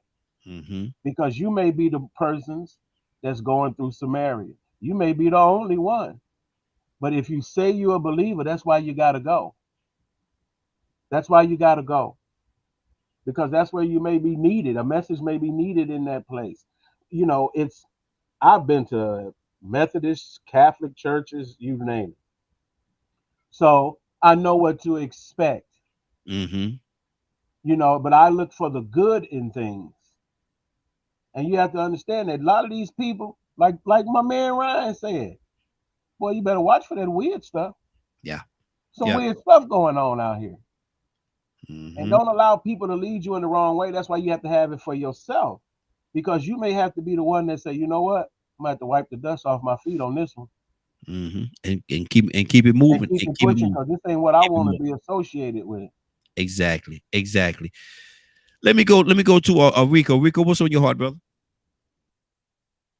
You know, I was thinking, man, everybody hitting it on the head, man. I like that, man. Leonard had me cracking up when he said it ain't the church isn't an impenetrable force. Because I was thinking the same thing, man. I'm like, man, look, people walk in the buildings and shoot people all the time. You know, if you get so delusional into your religion and into your worship to the point of where you just let your guard down because you caught up in the moment. Oh, yes, we in the house of praise. Come on in, good brother of God. And they blow your dome off. Rico, who is that? Who is that voice you be using right there, man? Who's that? Whoever it is, let them into that church in South Carolina. Yeah, exactly. I mean, you know, that's what I'm saying. I mean, you know, he said it is not an impenetrable a building or anything. So you have to still realize that you live on earth and you live amongst human beings. Yeah. And there's a lot of bad people out there, you know. But going back to what you were saying about the people that said that they wouldn't come to the black event, to me, that really goes to show you who's really, like Leonard said earlier, who's a true believer. Mm-hmm. You know, what I was thinking about before he said that, I was thinking about people who are sincerely righteous. People who are, I mean, to me, it shows like the difference between people who are truly spiritually connected and then who are just religious. Mm-hmm. See, some people are strictly religious, man, but they ain't really connected spiritually. They don't truly believe because they're caught up in those situations. But then at the same time, too, it goes to show you just how something so small as just being uncomfortable can disconnect people. Look, it's other black people won't go to other black people events, family members. Oh, yeah, absolutely. You know, but what I notice is that it's hard to get people out of their comfort zone. Mm-hmm. And, you know, y'all gave the example. Moses parted the sea, but the Egyptians wanted to go back. Mm-hmm. They want to go back to what they was comfortable with, because even though it might have been bad, they had conformed to make it fit and be okay. Mm-hmm. Even though they got out of that situation, they didn't just want to go back just because they were used to that situation. They didn't want to get out of their comfort zone. They wanted to go back to what they were used to. Mm-hmm. That's like being comfortable / addicted. Is that like a person that's being abused running back to the abuser because Stockholm they're so used to it? syndrome. Yeah. Exactly. Yeah. It's almost like, you know, listen, I'm used to the comforts of this soft bed that I live in and being able to slide my feet in some Versace shoes, you know what I'm saying, and having the finer things. So I'll tolerate a whole lot of crap. And even though I get fed up and I call and complain to somebody every night for 3 hours straight about this man not coming home and him cheating and bringing home diseases and stuff, I still ain't went nowhere. Mm-hmm. And then you might get the nerve up to leave. And guess where you ended back up at? Because you didn't want to get out the comfort zone. So I mean, that to me, like I said, when I mentioned it earlier, I wasn't really meaning it as a joke. But you know, it can be a situation where those people of that man's congregation, they deep down inside, they want to go, but they don't want to get out their comfort zone because it would be very uncomfortable being the butt of the joke. Or it might not even be the butt of the joke, but just the center of attention because you out there trying to join in. And you know how some people get happy and they want to get the microphone and get up and say something. And they get up and say the same, to say the wrong thing. Yes, I love worshiping with black people. You know, I love black people. Y'all like to stop in the middle of the road and talk to people and barbecue. Wow. You know, said the wrong thing. So I mean, you know, you get in a situation where you're not used to being in that environment. Man, I remember when I was in high school, it was this guy that I played baseball with, white guy.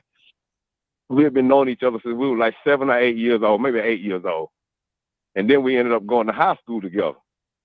So the little town I lived in, to go to this majority white high school, I went from a 95% black school system to a 95% white school system. Culture shock. Yeah. I had to do some adjusting. So just so happened, this boy, he ended up going to the school too. Left the old school system. And then he decided to come stay the night at one of my friends' house. Little town we lived in, probably 700 people, all black. Man, that joker got on that bus and he wore his football helmet on his head the whole time. Looking goofy. Yeah. Everybody knew he was uncomfortable, but he was so uncomfortable, he didn't realize how goofy he looked. So you had to look, it was 3 buses that took the black people to the black side of town that we lived on. You get what I'm saying? Yeah. And the whole time everybody was sitting up loaded on them buses, pointing at him laughing, not because he was white and coming to Hobson City, but because he was uncomfortable sitting up there with his helmet on, looking like he was ready to line up and hit somebody and tackle them. You know what I'm saying? Uncomfortable. Yeah. Yeah. He was nervous. You know that he didn't know what to expect. He in the process of thinking too hard of trying to fit in, sometimes you do some very awkward things, some goofy things. And, you know, that could be uncomfortable. So that's why I said, man, you know, if it wasn't a racial thing, you know what I'm saying, it probably had to do with comfort. You know, I don't want to just place it on the fact that they didn't just want to do it because we were black. You know what I'm saying, or y'all were black. But at the same time, you know, in some situations, that what it is. That it is because it was a black event. And it has nothing to do with being awkward or being uncomfortable. It just has to do with the color. Okay. And those people, they don't truly believe. They're not sincerely righteous or sincerely spiritual. They just religious. Yeah, exactly. And that's what the pastor. That's what pretty much what the pastor was saying as well. He wanted to get them past that point. You know, he said they're not there. He told us. He said they're not there. Chris Nellums was a young man that was with. I was trying to look him up. I'll try to get him to call in, but I'm not able to get him right now. But Chris Nellums, Pastor Nellums, is the one that was with us, that was with me that day, and he tell the story. He tell the story much better than I do, because it shocked. I don't know if I even want to say shocked him, but it gave him a sense of reality when that happened, and he saw it firsthand. It gave him a sense of a reality, sad reality, but a reality all the same. Badger, good morning. How you doing this morning? Good morning. It's another beautiful and blessed day. Absolutely. What's on your heart, brother? You hearing what we're saying and what we're talking about, man? What's on your heart right now? I'm trying to. What's the actual question? Badger. Or topic for today? Badger, this is Wednesday. What topic do we have on Wednesday? It is everywhere. So what was which one's going right now? Well, I was actually talking about the situation that happened when me and Pastor Nellums was actually out passing out information about an upcoming event that we was having. And we pulled up to one of our Caucasian brothers in his yard, got to talking to him, and he said point blank period that he would come. And he was a pastor of a church in that area, pretty large size church. He said he will come, but nobody in his congregation will come because it's a black event. Because of the fact it's a black event, they won't come. He said he came from up north and he's trying to change the mindset of the people, but he haven't gotten there yet. So what do you think of that? I mean, he was honest. Sounds like a bunch of people's gonna miss out on some fun. And it sounds like a bunch of ignorant folk.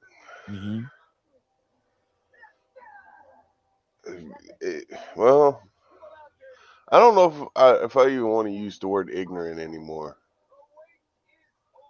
I Mhm. guess in certain situations, maybe a handful of them could actually use that card. But for the most part, if they're still holding on to racist ideas, they're either evil or brainwashed. Mhm. They So still they're have all that toxic crap in their brain that they think's true, and so the only way for that to go because of the fact away is for them to go to those kinds of meetings. because of the fact that they have racist ideals or ideologies in their life, they're evil. No, there's a difference. I'm just asking a question off what you just said, brother. There are those that get brainwashed into thinking certain things because they don't go out and do their own research. Mhm. Um, then there are those that are just evil human beings. Mm.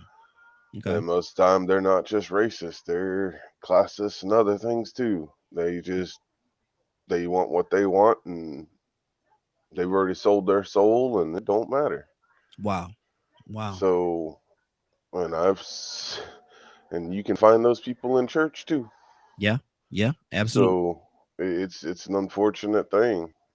Mhm. Um, and I've come across a lot of human beings, especially when you start getting around Baptists and certain evangelical and different things like that. That they just I'd say majority just don't know no better, and the ones that are leading them are the evil ones. Mhm. Wow. Wow. Captain, good morning, sir. How you doing this morning? Hey, I'm doing fine. Good morning to you, Raheem, and the Morning Glow family. Hey, good morning to you as well. What are you hearing in this situation, man? The pastor, he was honest. He was very open and honest when he said that he would come to the event, but because it's a black event, that nobody else in this congregation. Now he was from up north, moved down south to take over this church, and he said he's trying to get them out of that mindset, but they're not there yet, and so they won't come to the event because it's a quote unquote black event. What is that saying to you? What do you hear when you hear that? Well, it's America, man. I don't know. I just, that is trying to move that needle, man, and it's kind of hard. It's kind of hard. I mean, I can't be mad at the fact. I mean, he's trying to get his congregation to get up to date. But I mean, if they feel comfortable being among their own, you can't get mad at it. But there's a reason why they don't feel comfortable being among black people. And what reason I can't answer that, I don't know. They have some issues to get past, but everybody feels comfortable among their own. Now, I would feel uncomfortable if I was a new guy in town and I had to be taken and put in an all-white environment. I don't know nobody. Not that I have a problem, but what's uncomfortable is that you put me in an environment where people feel uncomfortable with my presence. Yeah. I would feel uncomfortable. Mm-hmm. I would feel uncomfortable only because, not that I have a problem, but I would have a problem with people feeling uncomfortable with my presence. Mm-hmm. And Mm-hmm. so, we still not there yet. We keep talking about, the black and white, black and white. And what people don't realize, Raheem, there's only one color, and that's the color black. Now, y'all gonna say, what, God, wait a minute. No, because white is the absence of color. Always like someone say that one more time. White is the absence of color. You can't get black out of white, but you can get white out of black. So when I'm saying it's the absence of color, if you're dealing with the color scheme, it is colorless. So when you look at it like that, if we're gonna play the color game, then you could just shut them up right now. But the reality is we don't play that because that divides people. It really divides people when you play the color card. But everybody always like to think, that's the first thing the black people like to play is the color card. We ain't nobody about trying to play the color card. We just have to get America past their racist attitude. And of course, everybody is not a racist. Of course, there's some good white folk.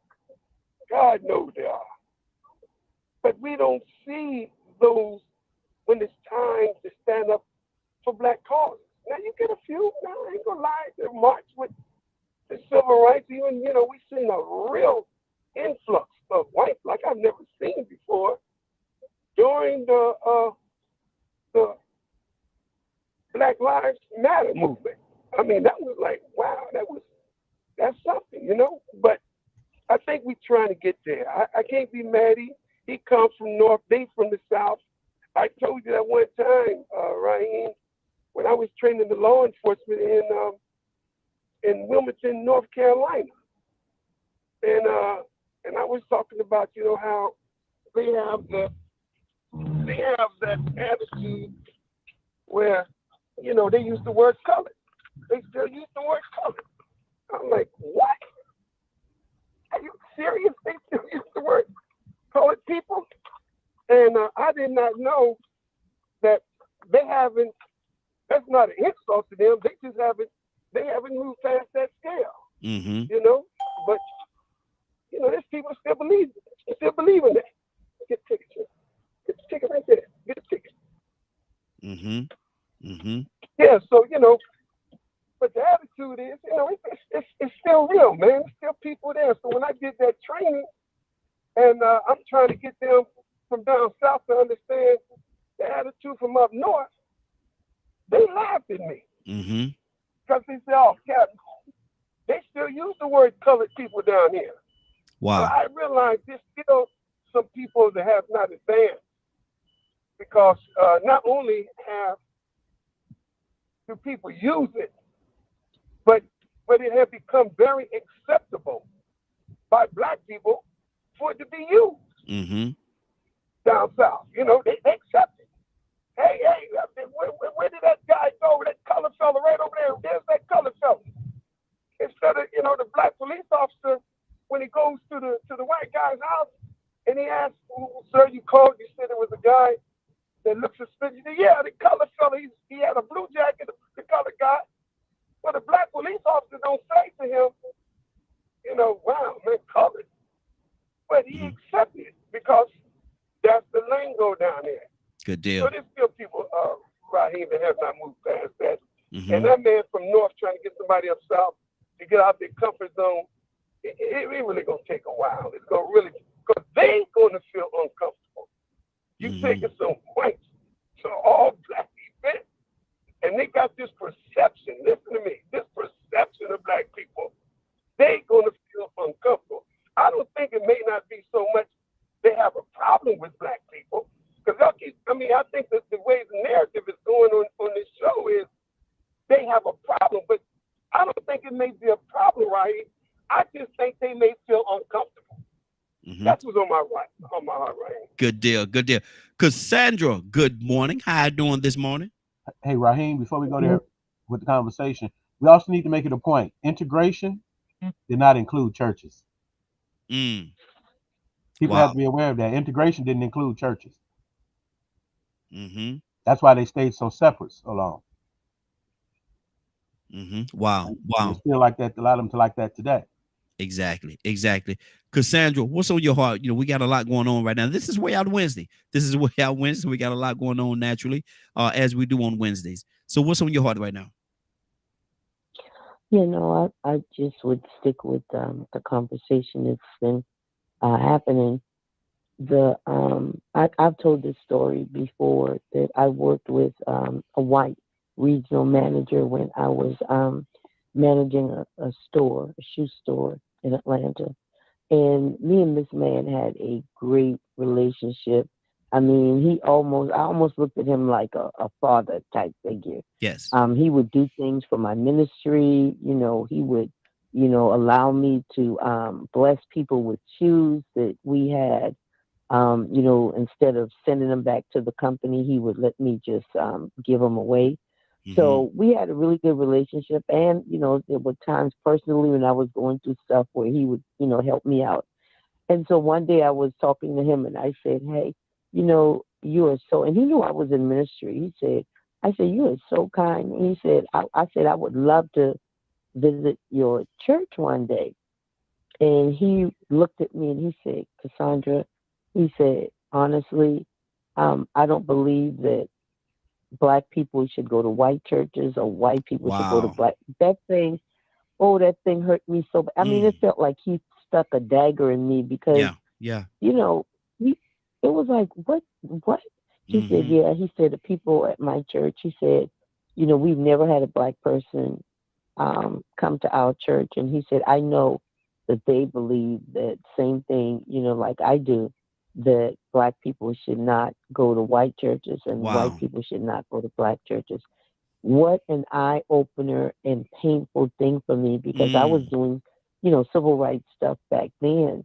And it just, it blew my mind that there was actually people that still, I mean, I knew there were people that believed that, but I would never have guessed that he would go along with that or believe that that's the way it should be. So, it was a painful lesson to learn, but I learned it. It was painful. And that, sad enough, Cassandra, that was reality. That was a piece of reality that a lot of people don't want to deal with. And I like to look at things from both angles. It's terrible that it's like that. It's terrible that he felt or his church feel that way. But I also have to look at the good side, if there is a good side, that he told you instead of you just popping up at the church, want to surprise him one day and going in to a hostile situation, to a very hostile environment.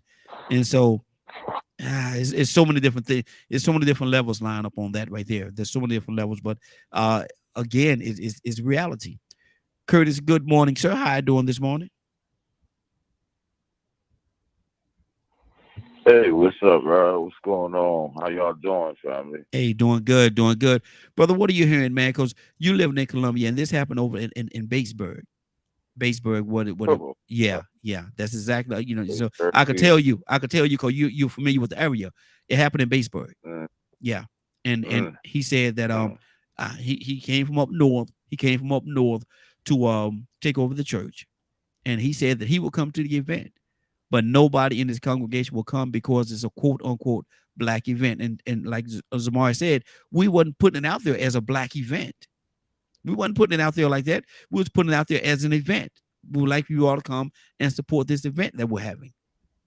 So, Curtis, what are you hearing? Well, and knowing that area. Go ahead.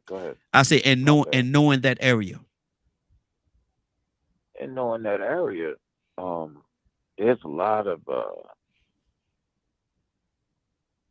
self-perpetuated ignorance going on in that area. Especially in the Caucasian community.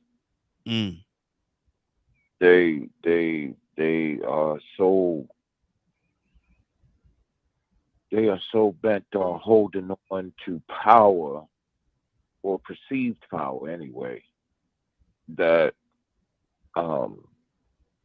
they'll cut their nose off to spite their face. And I'm like Cat, you know what I mean? Like you have Black, you have white, but the stronger thing is we are the human race, right? And in my opinion, listening to everything that's going on, what you have, and I put a message in there, man. Look, what you have is the teachings of a bunch of lies. Look, let's just call it what it is.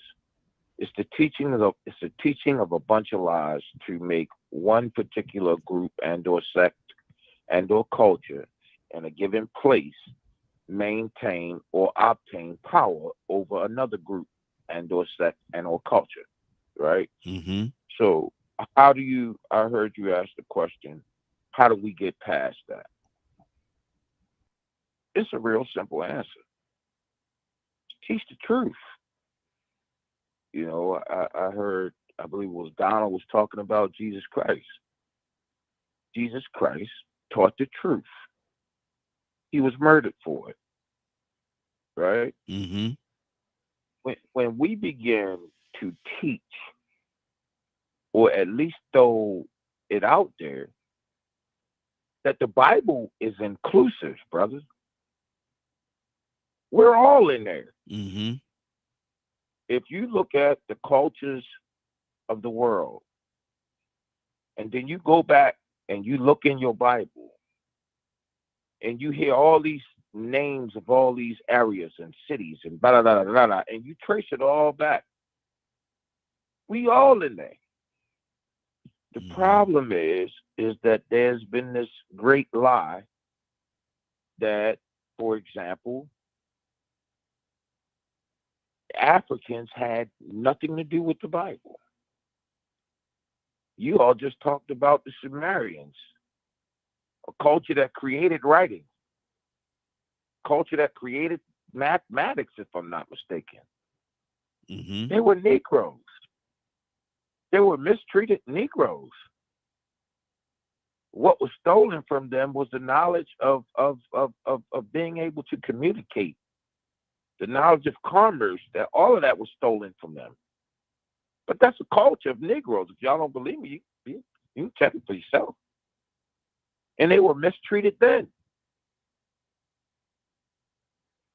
They were mistreated then and was pretty much considered some of the most loving people in that region.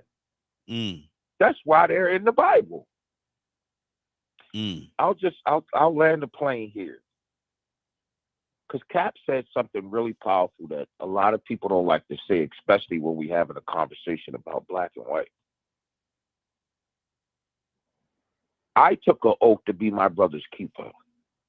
So I don't care if you black or if you white, if you candy striped. If you are a human being, I took an oath to be your keeper. Right? Mm-hmm. The simple fact is, whatever is white is black. Whatever is black is connected to white. Mm-hmm. Why do you think when a president or anybody who lay in state, if they're Caucasian, why do you think that casket is never open? You ever ask yourself that? Why is the casket never open, Raheem? Mm. I'll give you the answer. The longer you lay in state, the more days, and we all know this from just our regular experiences, the longer you lay in state,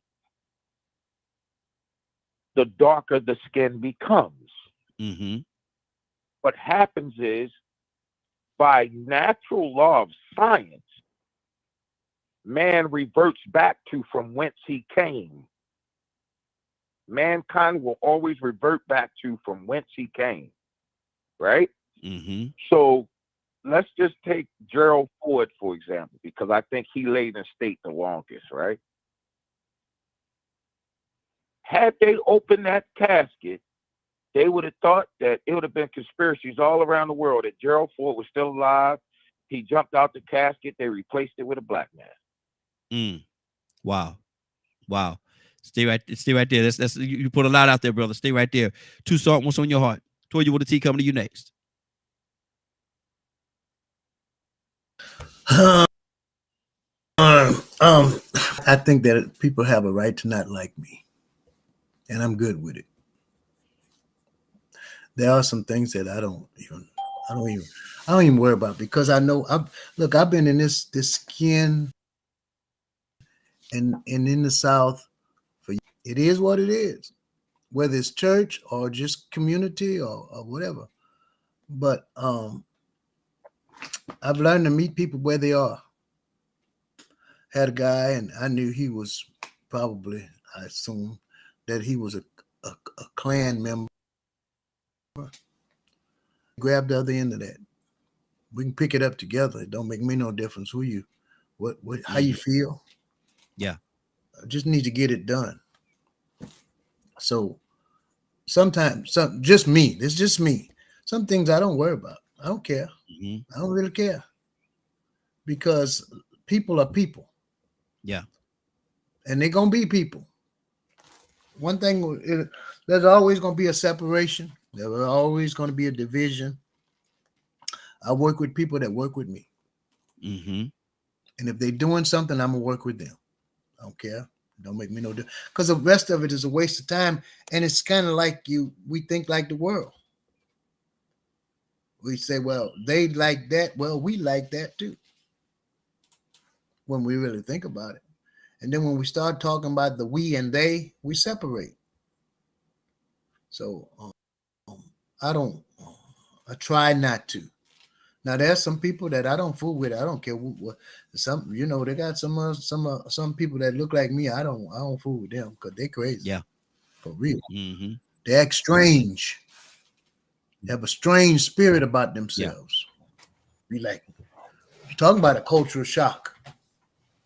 They Lord have mercy. You talking about a snake pen service, picking up snakes, talking about, well, if the viper bites you, you won't be harmed, and but they got some things that go on in our churches, man. I'll be like, raise the finger up. It's time for me to go, cause y'all crazy, for real. But the main thing about it is spirituality and Christianity and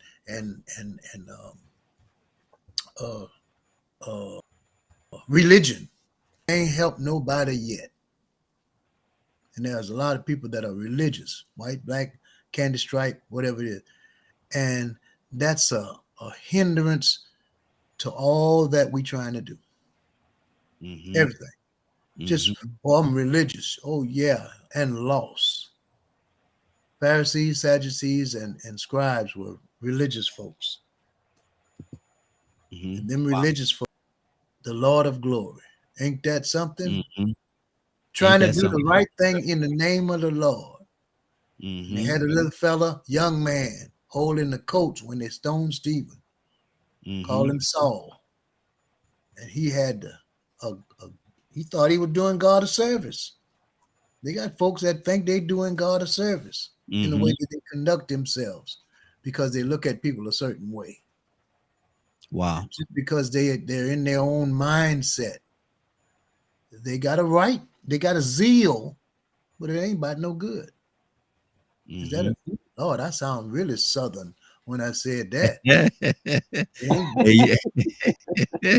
You caught yourself that time, didn't you? You caught yourself. Oh Lord, my God.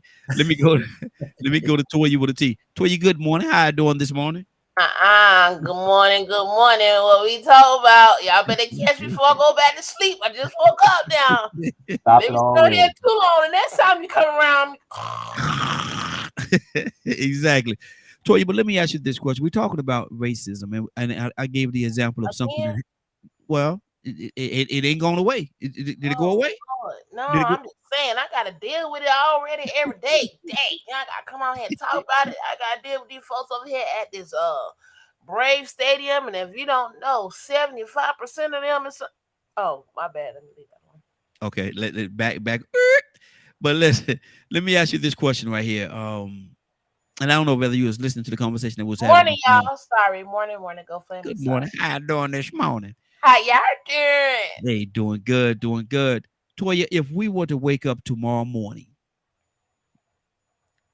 and just gonna put it out there like this: we wake up tomorrow morning, and all racism is gone away, and it's all gone away. Everybody look at each other on an equal playing field.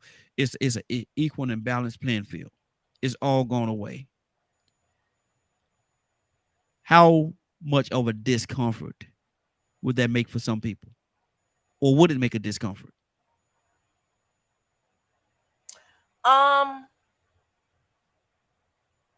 I think it will only irritate the devils. So racism already gone for me. That's for me. To me, it don't exist, right? Instances keep coming up to show me that other people still believe in it. And I think that's where we are in the world, but it's only going to aggravate the evil people. So, I'm not going to say I was a racist, but I was angry a lot at the world. And holding on to that anger helped me justify my actions. And it helped me be who I was at the time. So some people don't want to let go of it because then they'll have nothing to be angry at no more. There'll be no more fuel to drive them. Like I said, I think it's about the demonic evil people. They're the ones that want to hold on to that. But I think for the rest of the world, I think we try to navigate through life without creating racism. You know what I'm saying? Like, it's really strange to me because it's like, now I know some people are racist, but where's all these people that y'all talking about? Because every white person I come across a lot of white folks, and when I tell you they are the best acting like they're not racist people ever, if that's the case, because I don't see it anymore. But I know there's some out there. You know what I mean? So I think that for the most part, those of us that, believe in respect and morals, we try to not entertain racism, right? But I still think I can't stand it. But I still think, the ones who, need that power, right? So if the KKK was to wake up tomorrow and racism was gone, they would be aggravated because that's the power that they use to fuel their organization. Yeah. You understand what I'm saying? That's like taking sickness out of America. Do you know what Big Pharma is going to do? They create the sickness. So for them to actually take sickness out of America, we finna start losing money. So I think that is a huge industry that the devil runs. I don't think it'll ever go anywhere. I mean, until God gets rid of the devil, that's racism not gonna go anywhere. But I said it before. I have the right to not like someone for whatever reason. I'm with Tucson. You can not like me. It's okay. I'm cool with that. Hell, I got brothers, sisters, cousins that don't like me. Good. I don't care. Because we're not on the same page anyway, you devils. It don't make no difference. You got a right to not like me. And if you want to not like me because you a devil and I'm not, then you have that right. You understand what I'm saying? But I definitely believe when it comes to racism and any kind of negative feelings, behaviors, actions, beliefs, the only people that are going to be mad is the demons. And like I was saying in the chat, maybe them in vitro fertilization kids you thought you was putting together in a test tube, and then you wonder why they ain't got no feelings. Them artificial insemination babies walking around here, and you wonder why they ain't got no feeling because it ain't from God. So if we do some research to find out that some of these atrocities are from people who are created in a lab and not by God. I mean, I'm just saying, I got all kind of stuff thrown in my head, honey. Lord Jesus. You got these Cabbage Patch Kids walking around here, children. And you sitting up here wondering why you ain't making it through the night because your children of the corn did it to you. Y'all seen that movie? We're gonna stop Toya with the T right there. We're gonna stop her right there, not right there, but right there. Zamar, talk to me, sis. What's on your heart? Toya, you're wrong for that. You're wrong for that. I love you, girl. She always got something snarky. I love it though. It's funny. I don't know where we at. There's a couple of things that. What's on your heart? Like I said, we don't have on Wednesday. We don't have I don't know. You know what? I want to kind of go back. Let's go back to the religion thing for a minute because I think it was Curtis. I think it was Curtis. It was either Curtis or Leonard. I'm sorry. I'm still tired. But one of y'all had said something about when we were talking about the religion thing, and I think even Tucson may have mentioned it too about that spirit of religion, right? That and they don't know God. They don't really know God. They don't really know what that looks like or what that is or what that means. And it just kind of took me back to my childhood And growing up with the Mormon church, I didn't know who God was.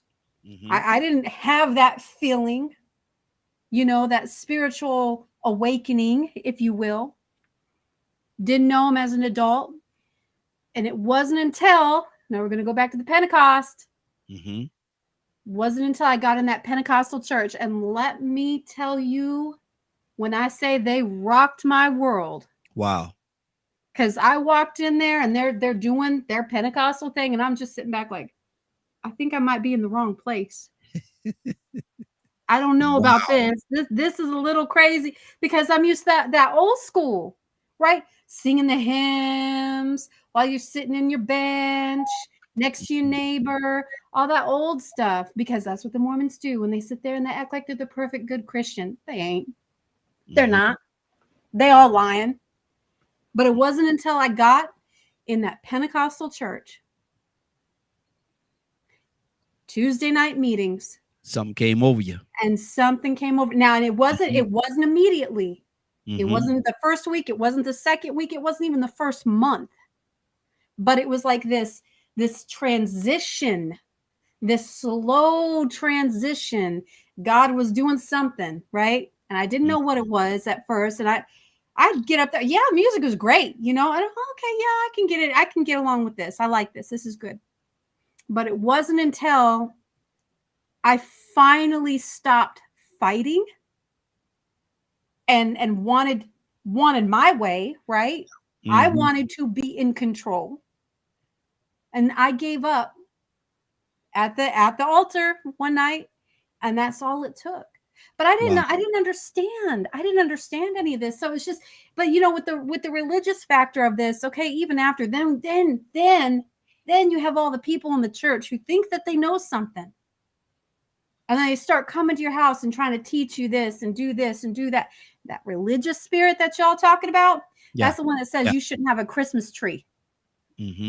That's the one that says, oh, you can't celebrate this holiday because it's of the devil. You can't go trick-or-treating because it's of the devil. But yet, at the church, what are they doing? They're holding a fall festival, and all the kids are dressing up, and they're passing out candy. Isn't that the same thing?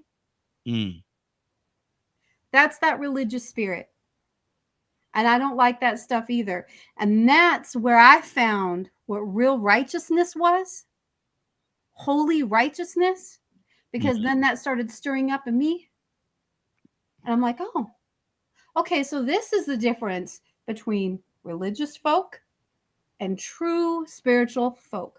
And in that church, I can probably, and it was a big church, but I can probably count on one hand how many people in there that I had contact with that were truly spiritual and had that relationship.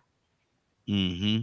And they were incredible people. And those were the ones that I looked to with how do I cultivate this relationship that you got? Because I want that too. Yeah, that's good. And they were amazing folks. But man, Pentecostal churches, Rico, if you've never been to one, you need to go. Wow, that's good. That's good. Cassandra, what's on your heart? Tucson coming to you next. Cassandra? Tucson, Cassandra might be in a bad spot right now. So what's on your heart, brother?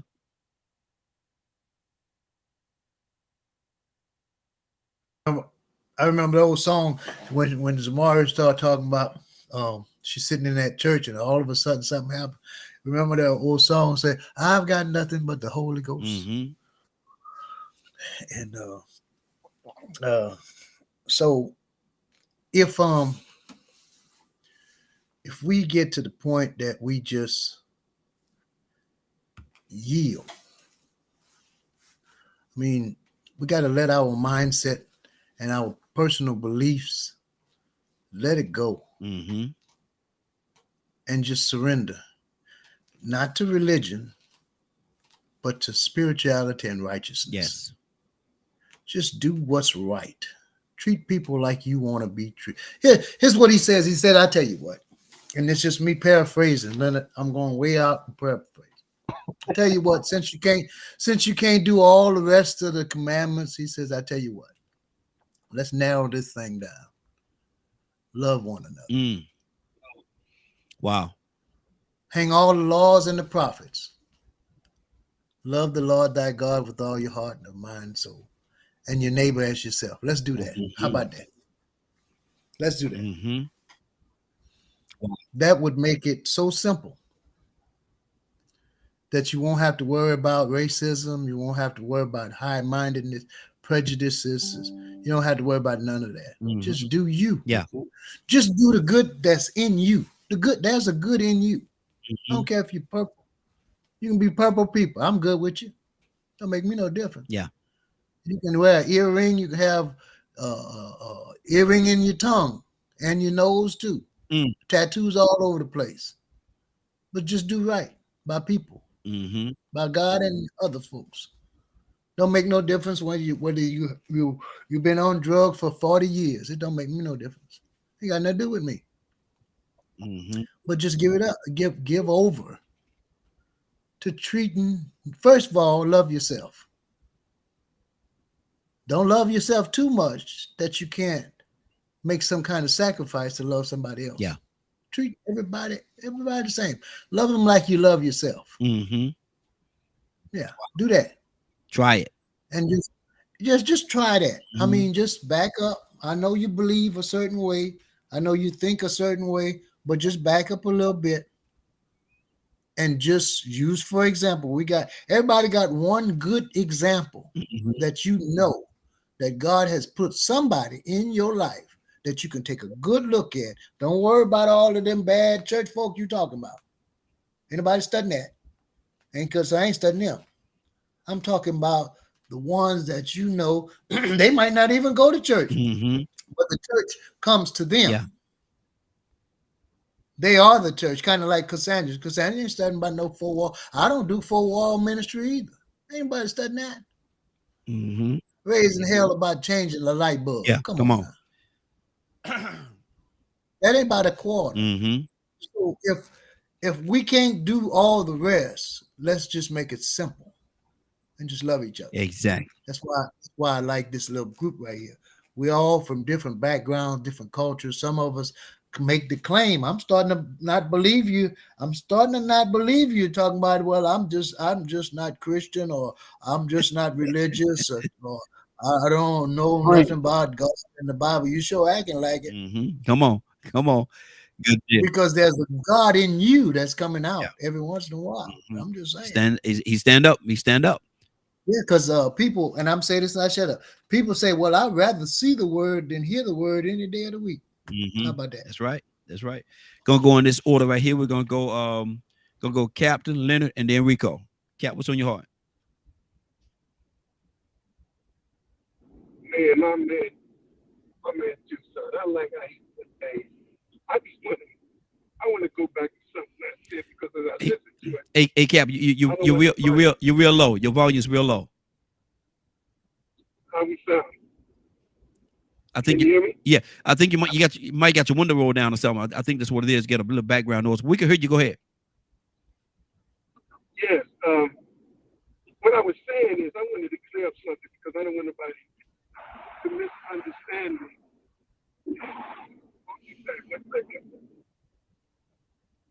Okay, we can't hear you at all now. We can't hear you. We Can you can't. hear me now? No, It's real low. It's very low. It's very low. Hold on one second. Let's take it off this car. Okay. Now we sound out. There you go. Okay, good. I take it off the car. Listen, I just want to clear up something I said because I don't want anybody to misunderstood what I said. When I talked about black is the only color, I didn't term that. I didn't mean that in terms of race. I meant that if you had a box of crayons and you look at all the colors in the box of crayons, white is the absence of all those colors. That's what I meant. But Okay. no, there's only one race, and that's the human race. Yeah. So I just want to let y'all know I didn't mean black race versus color. So I don't want nobody to people have a That's good. tendency Yeah. to hear what they want to hear. But anyway, get back to the point. I think what we have to understand is that black people have always accepted white people. That's because we are people who have come under 379 years of physical bondage. So, you know, we always want to be accepted. That's why we march, we fall, and we crawl in, we shut in. Acceptance. So we've always accepted white people. When that guy came to that church in Charleston, South Carolina, I mean, the black church immediately let him in. I'm sure, and I can't bank on it, but I'm sure if a brother with his head turned sideways, I don't think the black folks have been so quick to invite him to Bible study. Maybe they could be wrong. I could be wrong with that. But they were so quick and happy. Oh, because why? It's because we have a heart of acceptance. Yeah. So it's not uncommon. It just ain't uncommon with us. When I listen to everybody black on this line, we are moving to the point where we tired of the race problem. But, you know, I can imagine that those who listen to us who are not black and white folks, here we go with the race thing again. Well, what has to be understood is, as Sister T said, I don't want to deal with it on here because I got to leave my house and deal with it. Yeah. I wait, every one of us, and only one that don't have a problem being dealt with because they're black is Dr. Leonard. Dr. Leonard's the only dude on here. He never gets stopped. He never gets treated other than he's Dr. Leonard, not because he's black. But the bottom line, every one of us, and I'm going to talk about myself, I can't speak for everybody, but when you live, now listen to this is not racist, but this is a fact. We live in an all-white, male-dominant society. Period. I didn't create that. So when you live in an all-white, dominant male society, then they make up the rules. Now, if the rules could be inclusion, or the rules could be exclusion. But the bottom line is, we who are not the dominant have to adjust to the dominant. So every day, my ex brother-in-law just was killed yesterday. Wow. In Houston, Texas, by the police. Just yesterday. I'm dealing with my sister-in-law, just got off the phone with her, and I got to deal with it. And of course, you know, the officer's white. Why did they kill him? He's parked. He's sitting in the car, and his girlfriend goes into the store, and evidently, out of all the people sitting in the lot, the police officer want to run a 50 on the license plate. Police officer gets out the car, goes to approach my brother-in-law, said the car is stolen. He has to deal with that because they had dealt with that. He had papers. He had to deal with it. They had papers. The car was stolen. The police officer told him, he said, officer, and he jerked him out the car. And the sad reason why my ex-brother-in-law is dead today is because he fought the police. And he got the better of the police officer, according to the witnesses. He whooped that officer, and the other officer came up on the scene, seeing him on top of the other officers just wailing on him. And of course, he didn't answer what you're doing. He didn't say get off of him. He came and he shot him 5 times. Now, the question is, why all of a sudden you just want to 50 on him and the man tried to tell you, you know, was it because he was black sitting there? Did he look suspicious? So we deal with every day. Black mothers have to teach their sons how to act when you stop by the police today. White folks don't do that. Some do. But the majority of white folks, they don't do that. They have these Mayberry police officers. But the bottom line is, it's a reality, family. And I like the fact that we deal with it, but we have always showed everybody on this line, I think everyone, wonderful human beings, we don't have to wear our humanity as a badge. Our conversation tells you what kind of human beings we are, but we real. Yeah. And I like to see a all inclusive, where there's no color, everything is colorless. But hey, I don't think not in my lifetime. It will get there. I do believe one day. I do believe it will get there one day. I just don't believe I will live to see it. Mm-hmm. But Wow. I bet you this. If we can't get it because of equality, then what's going to happen is the darker people is going to breathe a new reality. Good deal. Over 50 to 100 years from now, there's going to be a new reality. And then now, when that reality changes and the dominant and the majority become the minority and the minority become the majority, then rules will be set and people will have to adapt to the majority. I don't know how that's going to act. I don't think it's going to be injustice, but I think there's always been a fear of some whites. When we do to them what they did to us, they got in the power. And of course, we proved that just ain't our style. We don't have that kind of nature. Absolutely. Good deal. Good deal. Let me go to see Leonard and then Rico. Then we're gonna circle our way back around.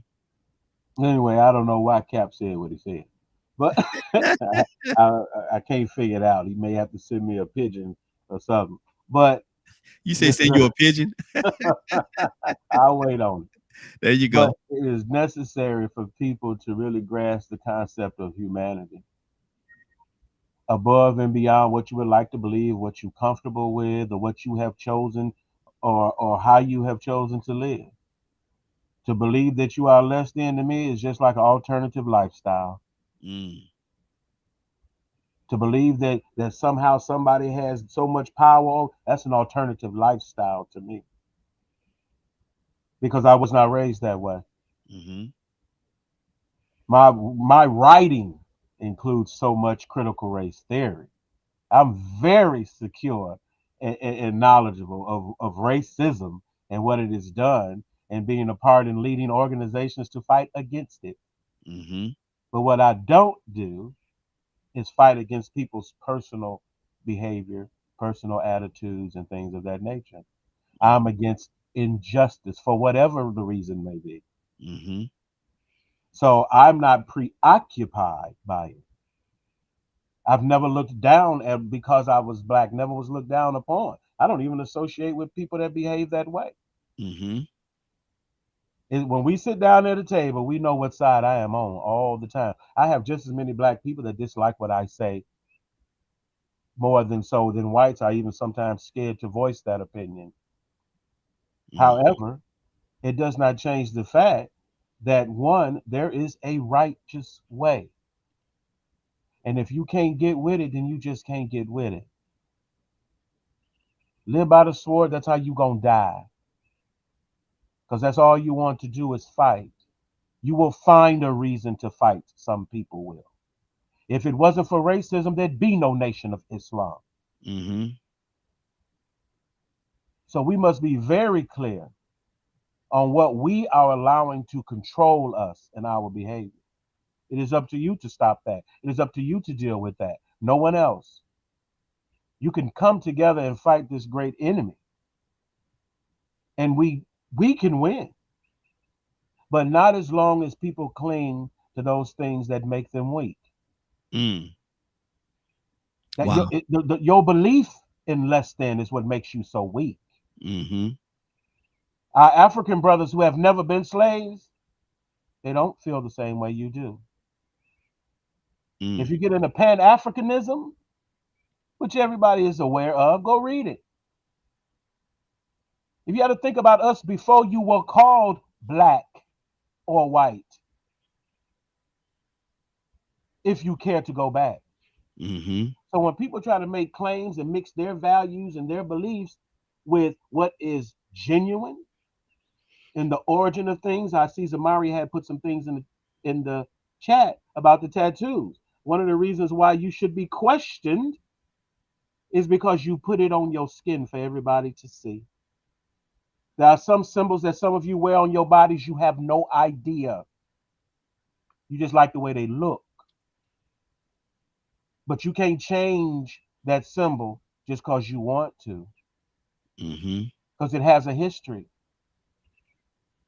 So we have to be very careful of certain things and what people profess. If we say nothing, we should, I mean, if you decided to put it on your body for all to see everywhere you go, you shouldn't think, guess what? Someone's going to ask you about them. Mm-hmm. What about these folks got all these swastikas and everything tattooed on them? I am to believe that you something other than what you have presented? Then you're going to have to explain that. Mm-hmm. So Yeah. we have to understand that context when we go into things and take things for face value. If you really want things to be different, you got to be different. Mm-hmm. You got to insist on peace where you are at. You got to insist on certain things. You can't just sit around and hope somebody like you. So my experience with white folk is different. Mm-hmm. Okay, good deal. Good deal. Let's keep this thing going. Let's go to Rico, and then we're gonna circle around. We're gonna go Badger. We're gonna circle around to a couple other people that's here. We got a couple of people that just called in on the phone. I want to bring them into the conversation as well. It's going very well. This is Wednesday, Way Out Wednesday. Don't look for a topic. We don't have one. We have open and an honest dialogue. Rico, what's on your heart, brother? You was the question of the topic is about if racism was the end today. Yes. Could you phrase that again? Yeah, if we wake up tomorrow morning and racism is totally gone, it don't just everybody looking at each other on face value, would that shock some people? Would that hurt some people? Or would that make some people very uncomfortable? It'll do all the above. I mean, it just won't be received the same way by everybody. Mm-hmm. You know, it's gonna make some people uncomfortable. It's gonna make some people very, very happy. Then it's gonna make some people that benefit and profit from it very unhappy. Mm-hmm. Because believe it or not, there's a lot of people that benefit from it. A lot of people that have a privilege from it. You know, and depending on how this racism ends, you know, they're going to be very suspicious or very leery of, you know, what that just what they're talking about now. You mean to tell me that, you know, they got a system in place now that's going to make sure that I get the same amount of time as these black folks been getting? You mean to tell me they got a system in place that ain't going to allow them to just let me go on even though I'm driving with suspended license and drugs but just because I know so-and-so, I look like I'm a good guy and just be a slap on the wrist. You mean to tell me that won't nobody be able to get away like those guys did with Ahmaud Arbery for 2 months? Mm-hmm. Some of that privilege. You know, some people are not going to accept that because they know they got privilege. Y'all heard those stories about that family of attorneys up in South Carolina, the Murdaughs? Yeah. Man, white privilege at its best. Mm. You know, folks been killing people and robbing people so bad to the point that he killed his own wife and son, and that man got away with it. Mm-hmm. People been snitching on him and telling on him his brother's still alive today, running around here talking about, I think he innocent. They got a long line of privilege, a legacy of power, sitting up on the probate seats and judgeships. My granddaddy was a judge. He ran this town.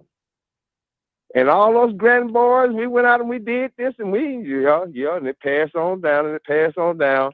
And they ran across one that was so spoiled and ruined that he didn't even want to pass it on to his children. He killed one of them. Low down and dirty. You get what I'm saying? So, I mean, you know, I'm pretty sure. I mean, I ain't going to say pretty sure because I saw some stuff the other day that showed the other side of their story that people don't talk about, how they manipulated and got over on black people, how they preyed on them. So, I mean, legally, through the judicial system. I ain't going to say illegally, but they preyed on the fact that they didn't know the legal system.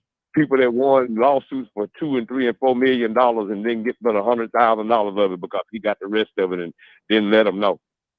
So, I mean, nah, man, if that was the end today, and it really was a plan in place to where they were like saying communism, where they say they'll prosecute you and it's against the law, goodness gracious, man, these folks will act a fool around here, man. Wow. It would be a problem. It would be some randomness, you know.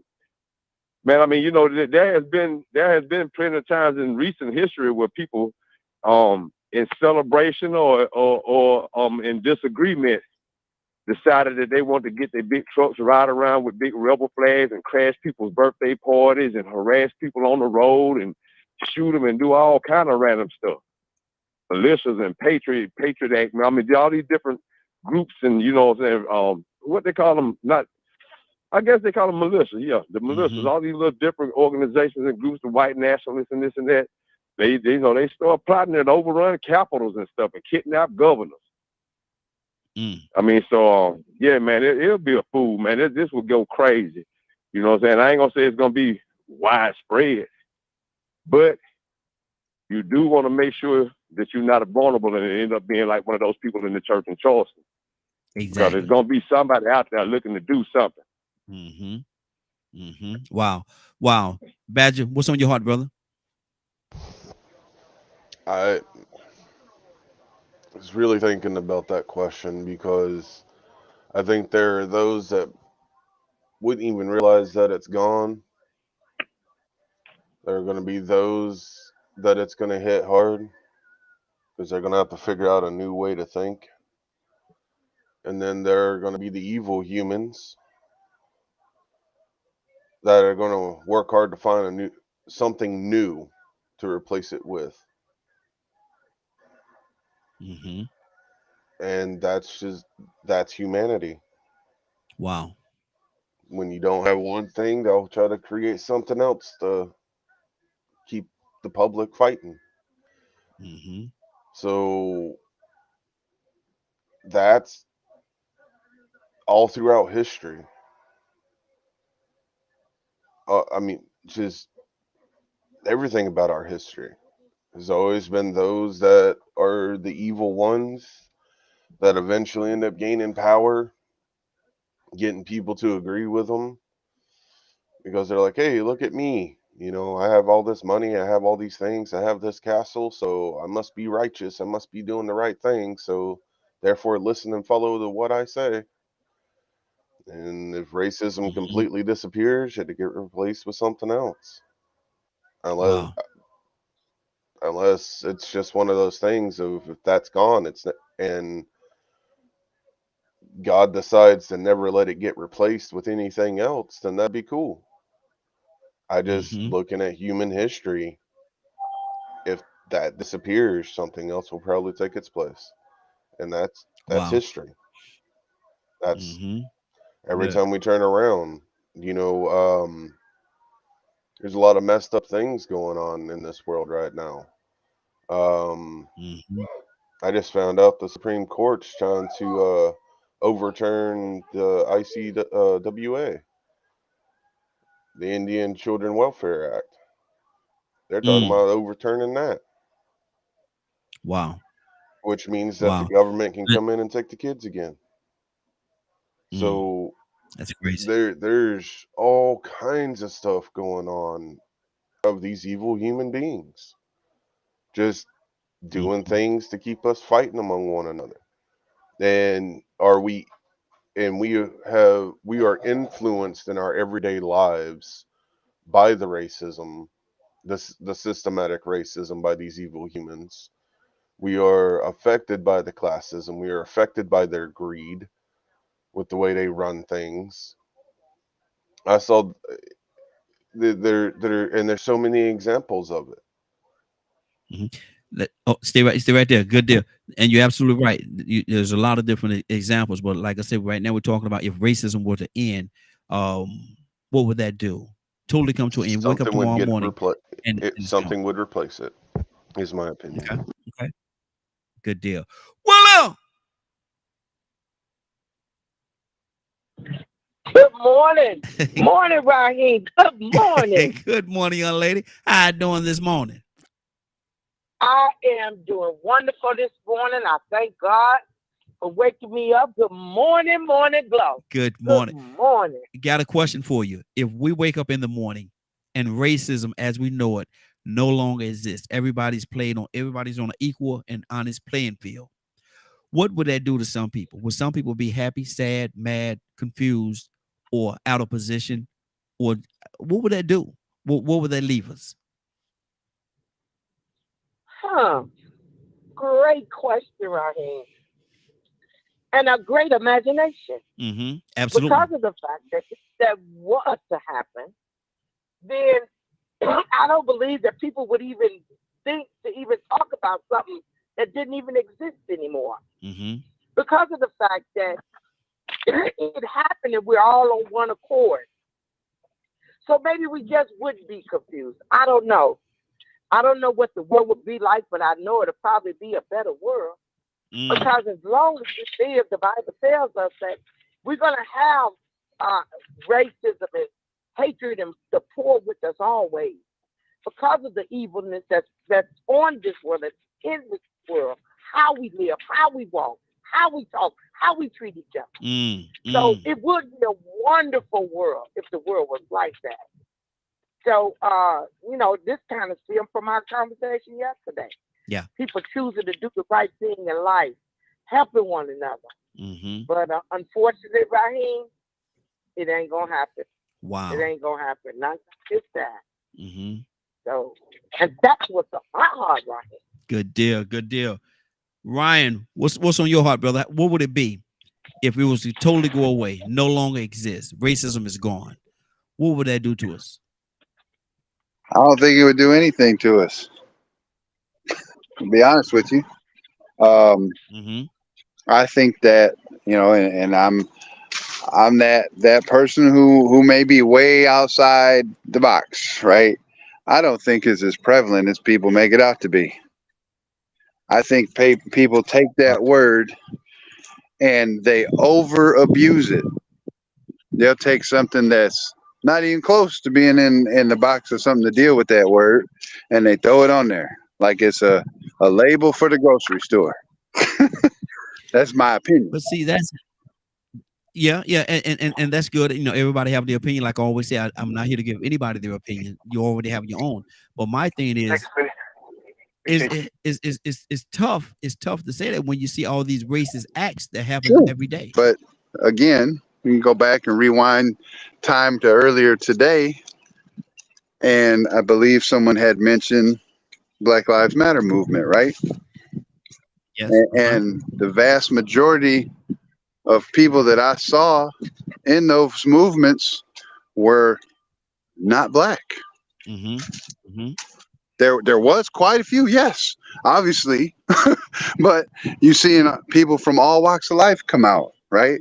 And it puts it into a scale perspective. And again, is that like we were saying earlier, is that a mirror of the civil rights movement? There was a lot of people in the civil rights movement that were not black as well, but that does not mean that there's that element, but that does not take away from the element of people that has done so many racist acts throughout history from back then even up until probably something's going on right now as we're speaking. That's very racist. But is that the majority? No. I think that's an extreme. I think that's an extreme minority. People have been fighting racism since the beginning of time. Yes. You know what I'm saying? All walks of life. People were oppressed by blacks way back in the day. The Moors, when they ruled the world. It's been a constant cycle, right? But I feel like when you look at the globe in its entirety, as you like to say, that it's not as extreme and it's not as prevalent. Is it in the system? Sure, of course. Of course it's in the system. That's something that needs to be corrected, but that needs to be corrected by the people because they ain't gonna fix themselves, right? Would you agree that if I was to say the very fiber of what built this country that we live in right now is based on racism, would you agree with that? I don't, because I know my history. And there's a lot of factors that people like to rule out, right? Nobody likes to talk about the how that was brought about, right? And you didn't see, and so forgive me for doing this, but it's going to be stereotypical, right? So let's say, the way it's made out is that white people sailed a ship to Africa and started taking people. That's not the case. Mm-hmm. You know, black people in positions of power started selling their people for shiny objects to the slave traders, which weren't white; they were Puerto Rican. Mm-hmm. And so I had this conversation a couple of weeks ago with a friend of mine. I said, so to put in perspective, white folks back then were sickly and frail, and most of them that were on ships covered in scurvy. So you mean to tell me that they went to a different continent where people's livelihood or their life depended on running away from animals that were way faster than them, and these sickly dudes got off the ship and threw nets on people and brought them back? Okay. Like, people take things out of context. You see what I'm saying? Like, see, you're dealing with that part of it, and I got to pull some more people because I know there's a lot of people that want to say something yeah, about. yeah. I'm trying to wrap it up, but my thing is this right here. You're saying that, but the question I asked you was, you know, this country right here was it built on racism? You know, we could add how they got how people got here and all that. We could add all that in the equation. But my question is stemmed on, once they got here, was this country built? The country as we know it today, was it built? The very fiber of it was built on racism and what they did to a certain group of people. I don't think it was, because the first people that were enslaved in this country were not of a different skin tone. See, okay, see, you came after. I don't. Maybe I'm very clumsy in my delivery of this question, but you're not answering the question that I'm asking you. I said no. Okay, so you don't think so? Okay, let's go to Curtis. No, I don't believe it. Okay, that's your opinion, brother. That's you welcome to that. YouTube made a correction for Ryan. Mm-hmm. He said that they were Spaniards, not Puerto Ricans. Mm-hmm. Okay, Curtis. Yeah, I'll thank you, Badger. Thank you, Badger, because Puerto Rican. I don't know. That's my brother, man. That's all. That's my brother. Talk directly to your phone, Curtis. You're a little bit low. What? Wow. Come on, man. Time is money, brother. Come on. The ignorance of this nation is overwhelming. I'm just gonna call it straight. The ignorance of this nation is overwhelming. Everybody on this phone knows that this nation was built off the back of slavery, both economically, physically, agriculturally. Everything about this nation was built off the back of slavery. The reason why the Indians was treated so bad was because the Indians refused to. The Indians refused to accept the fact that you're gonna make me do anything. Historically, let's go past this. Let's go after the Emancipation Proclamation. I said it before. I'll say it again. The first people to receive any kind of reparations here in this country was the white slave owner. As a result of slavery, he is the only person who has received reparations. We don't want to talk about that. But I'm gonna talk about something a little more engaging for this whole conversation. When you think black and white, right? We have to start to deal with how intricately we are connected. Scripturally, how intricately we are connected. Because see, somewhere I read there's a story about two brothers named Cain and Abel.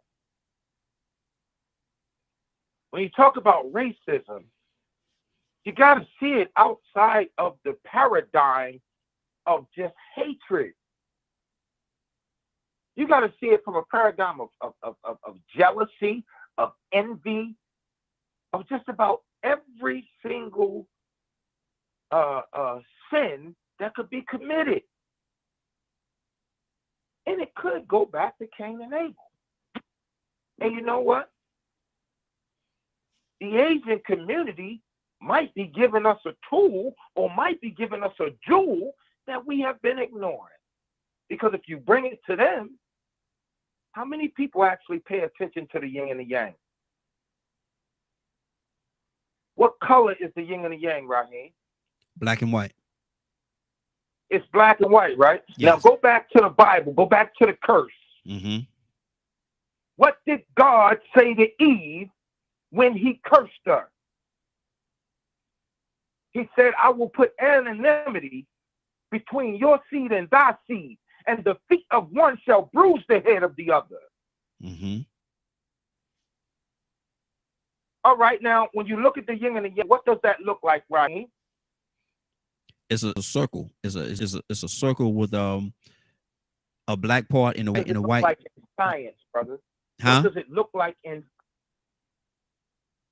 Or you the direction you? I'm trying to figure out the direction you're going in. Are you talking about like a DNA or something? It looks like a sperm cell. Okay. If you pay attention to it, it looks like a sperm cell. Mm-hmm. In the feet of one that's at the head of the other. Mm-hmm. Mm-hmm. We have to see how we are both intricately connected and then tell the truth about it. Quit making up all these lies to justify our adolescent thoughts. Mm-hmm. There's a level of truth in the man, Mm-hmm. Wrap it in up for the being Curtis. man, Mm-hmm. that we have to stand on, man. Look, I'm sorry. I'm tired, so I may sound scattered. But see, when I hear conversations like this, I tie it all together. I don't just tie together what is going on to prove a point. If I was to do that, then I could easily say, you know what? Brother Ryan is absolutely right, but here's what Brother Ryan left out. In certain African cultures, when you want to take control of that particular culture and or sect, once you come in and you raid it, you are supposed to kill off all the royal family. So there's some teachings that will teach you that, yeah, they sold them off because they knew they couldn't kill them. So they had to sell them off. So now that's the level of greed, which ties right back into Cain and Abel. Mm-hmm. Good deal. Good deal. Let's keep this thing going. On Tucson, I think you had a question or a comment. Cassandra, coming to you next. Can you hear me? Can you hear me, Raheem? Yes. If we were to wake up and there was no more racism or a spirit of unity, somebody would say, "Where is it?" Mm. And almost kill to get it back. Wow. Let me throw you something. Let me throw something out at you. God got tired of us. 8 people. We talked about that earlier. 8 out of the whole mankind destroyed, including animals. A fresh start. Let me go back a little bit. Mm-hmm. He made the perfect man, and he found a way to jack it up. Mm. So let me go back forward. Destroyed them all with the flood. Got off, and he told them the same thing that he told Adam and Eve: be fruitful and multiply, replenish the earth. Go check it out. Mm-hmm. Mm-hmm. You know what they did? Got to babble, and you have to excuse me. I'm gonna get put out of the church, but I never was in some people's church anyway. They say, the hell with what you talking about. We're gonna stay right here. Mm-hmm. Matter of fact, what we gonna do, man, we gonna build a tower to heaven. Mm-hmm. That's what we gonna do. We're gonna get together. Sometimes unity ain't too good. Mm-hmm. Because God had to confuse them, make us different. make us talk a different language. Yeah. Because nothing will be impossible for them. Mm-hmm. You know what we want to do? We want to get there by our own means, and our own ability, so we can take the credit for it. Wow. Wow. If you had a perfect world, we'll jack it up again. Mm-hmm. Because we got this. We don't have a racial problem. We don't have a bias problem. We don't have a arrogant or stubborn or stiff-necked. All of that is the ingredients, but we got a sin problem. Wow. Wow. And we ain't aiming to fix that. Exactly. Now, okay, Steve, let me go to Cassandra. Cassandra, you there? Yes, I am. Cassandra, what's on your heart? Lord. Man. I don't know. I don't get it. If you know what, I'm gonna skip this. I'm not gonna say anything. Cause no, I'm not gonna say anything. Okay. Badger? I mean, you saw what I posted. The whole system is the greed sin. Mm-hmm. And those that are evil human beings that let greed run them, and they're the ones that create racism. They're the ones that create classism. They're the ones that use Bible verses to say that black people are evil, or if someone's doing alchemy, herbology, they were witches. It's the evil human beings that will use any means necessary to cause others to fight. Mm-hmm. And unfortunately, there are a lot of human beings that fell for it, that went along with it out of fear, out of, well, they must be right. They must be right because they have all of these things. So we must do what they say. And those that stood up against them were killed, slaughtered. Mm. Sometimes they won. You know, and right now that's kind of what's going on. No, it ain't kind of, it is what's going on. We finally have a lot more and more people every day that is getting fed up, that are overcoming their fear of their power, and realizing that they have power too. Mm-hmm. Somehow throughout time, people have forgotten that spiritual connection, and that there is a power that is greater than their power of greed. Mm-hmm. Wow. And the more people learn that, we'll start evening out and overcoming a lot of that evil. And that's the big thing. That's the kicker. We have to overcome hate. We have to overcome fear. We have to overcome stigmas that these evil people use. Mm-hmm. And it sucks. Mm-hmm. It sucks with me being a white skin, having to fight other white skin folks, especially around where I live, that have such a hate, this misguided, nasty perception of a race of people. Mm-hmm.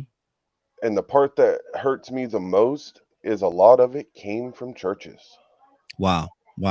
Stay right there. Mm-hmm. That's evil people using it for their personal gain. Okay. Good deal. Let me go to Paul. Paul, good morning. How you doing this morning?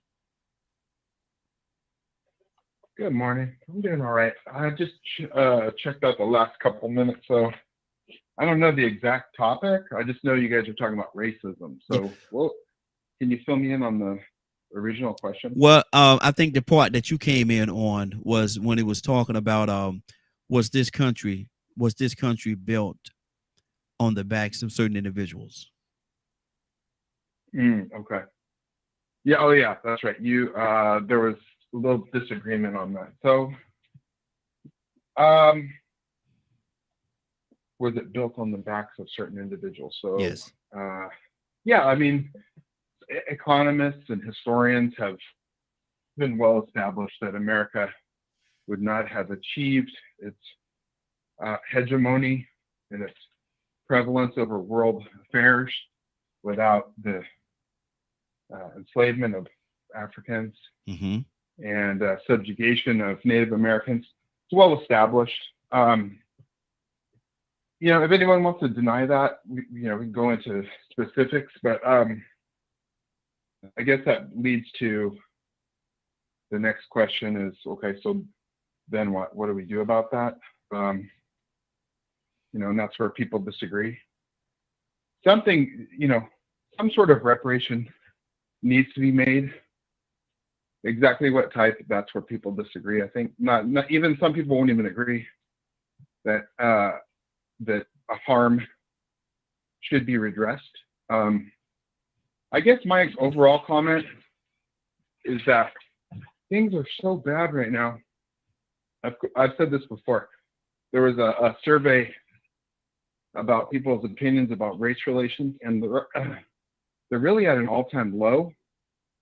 And the thing about that is social media. You know, I go on Twitter. I don't know if you guys ever go on Twitter, but yeah, I need to go on there less, to be honest, because every time I do, I feel so dirty afterwards, because everybody on there is like, look at these white people, look how bad they are. Oh yeah, well look at these black people, look how bad they are. Oh yeah, well look at these Latinos, look how bad. It's disgusting. This is the modern world we're in. People are getting crazier and crazier. They have guns. They want to hurt each other. So you know, we need to stand together, you know, as brothers, sisters, and say, you know, we want peace. That's good. Okay. So I'll talk to you. Good deal. Toy, you want to tell you still with us? Yeah, I'm here. I'm no, it's that work time now. Now I gotta get ready, get on, and get that little time be my little nap. I can nap a little more time. So sometimes y'all lose me. There you go. But no, yeah, no, good stuff. So I'm sorry. I'm just a realist, right? And I just have to call you for what you are. If you're white, you're white. If you're Latino, you're Latino. If you're black, you're black. There's differences with everyone. There are cultural differences with everyone. There are personality differences with everyone. And we all got the right to dislike something about somebody that's a specific. If you just happen to be the specific color, and y'all all do it.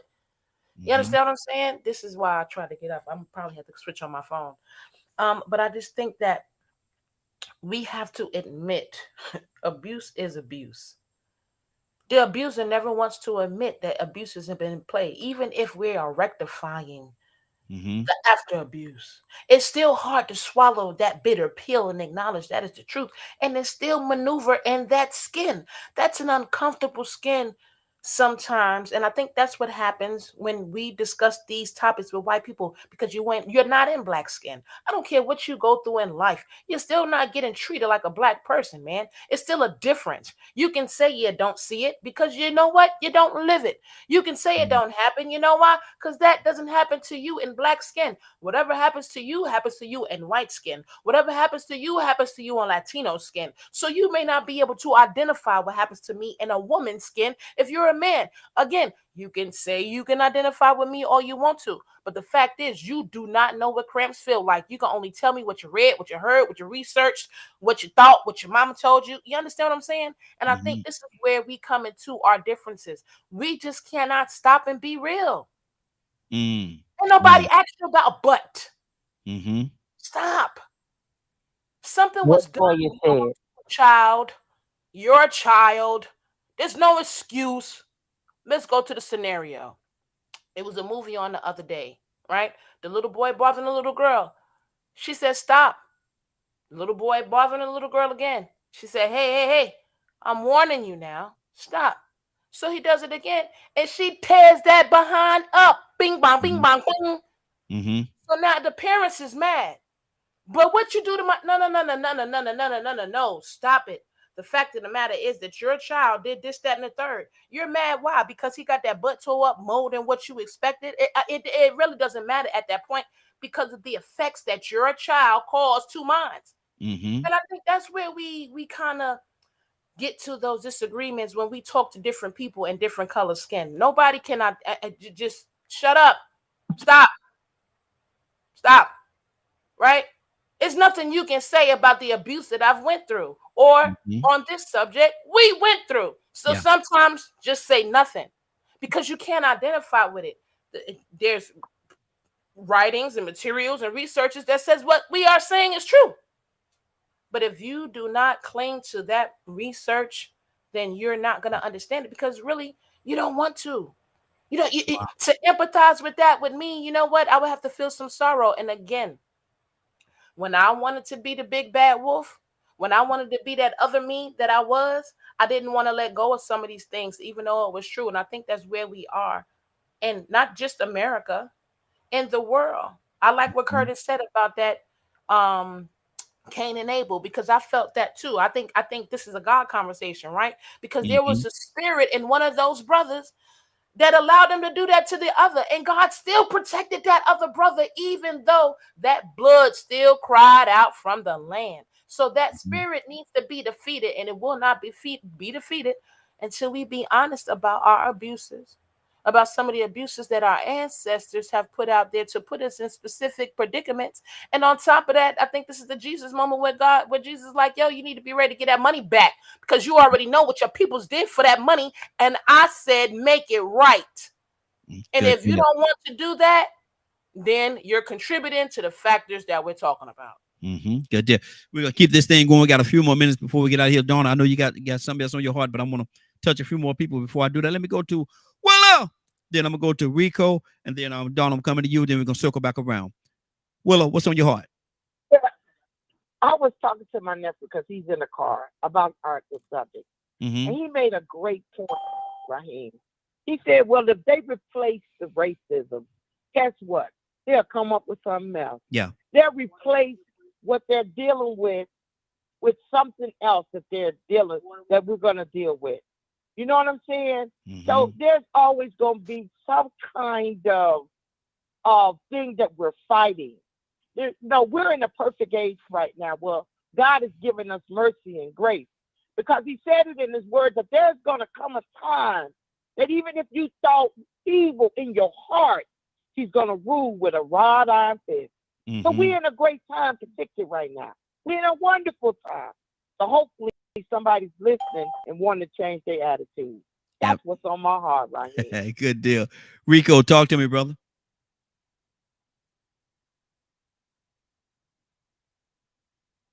Rico, you there? Yeah, give me 1 second, man. I'm trying to come on screen like quick. I just came in the house. Okay. Well, I have to go ahead and start talking until I get on now. You know, I'm gonna clear it up, man. You know what I'm saying?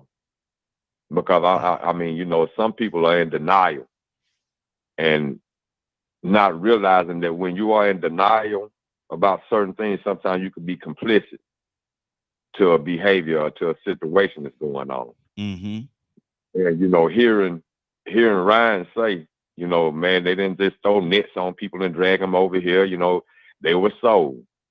Yeah, you ever heard of get down, lay down? Let's not leave out them weapons of mass destruction that the Europeans had called guns. Other people didn't have that. So they had a very big influencer to persuade them to sell or lay down. But we're going to leave that part out because that's part of the argument that people will use, even with a question like that really didn't deserve that history lesson. You know, regardless of who started it or where it came from, if it ended, the question was, if it was ended, what would happen? And so, you know, we could go back and say, well, they were traded and sold and the people over there apologize. Yeah, but what happened after they got here? The people that sold them then feed them to alligators and didn't rip them apart by horses. Didn't rape them in front of their children just to prove a point. Didn't skin them and feather them. Didn't experiment with them medically. See, it's the actions. So we're going to hold everybody accountable.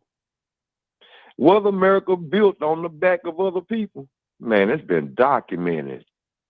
Are we in 2023 going to deny what has been proven historically, financially, through the penal system? We're proving black codes where people, we prove where they try to actually still use the penal system to continue using the system of slavery. How did the system of slavery work? And how was it intended to work over here? It was intended for me to still be a slave to this day. It went under the same guise as everybody else's rule of slavery. Mm-hmm. And not only was it intended for me to still be a slave today, it was also intended for the people that profited off of that labor and made America the strongest country on the planet within less than 100 years. Continue to be strong and profitable. So now we're living in it in another form through labor and banks and corporations. And in some cases, it's still racial. Yeah. We know this. Yeah. You know, but when you deny it or you deflect or you omit things because it might be uncomfortable, not you personally, but your people may be just as big as at fault with this thing, or maybe they did something as simple as slave trade and then brought people over here and did something very tragic, savage, and barbaric, inhumane, so much to the point where we don't like to talk about that. Let's go all the way back to the original trade. Let's not talk about the alligators. Let's not talk about the medical experimentation. Let's not talk about the lynching. All that terror, you know what I'm saying? I mean, I know as a human being, most times people won't understand until they go through it. Mm-hmm. Wow. People will not really get it until they go through it. Mm-hmm. And I mean, you know, we can get, Paul might decide to go back and read the War on Drugs document and expose that the government in the 1970s still used the war on drugs as a covert way to destroy the black family. That realization hurt, didn't it, Paul? Wow. Oh my God, it was so hard to believe that really happened. White people couldn't understand it. They couldn't comprehend that. Oh my God, they couldn't even fathom or imagine that something like that would go on. Not the United States in cahoots and in unison working on such a inhumane behavior. I mean, they actually communicated to do, they planned and plotted to do this to some people. No, not the United States. I can't imagine you getting a group of people together to do it. And then in 2022, you read it. Exactly. Let's keep this thing going. We got a few more minutes before we get out of here. I want to go to Tucson. Tucson has something, and Zamari, coming to you next. Tucson? Yeah,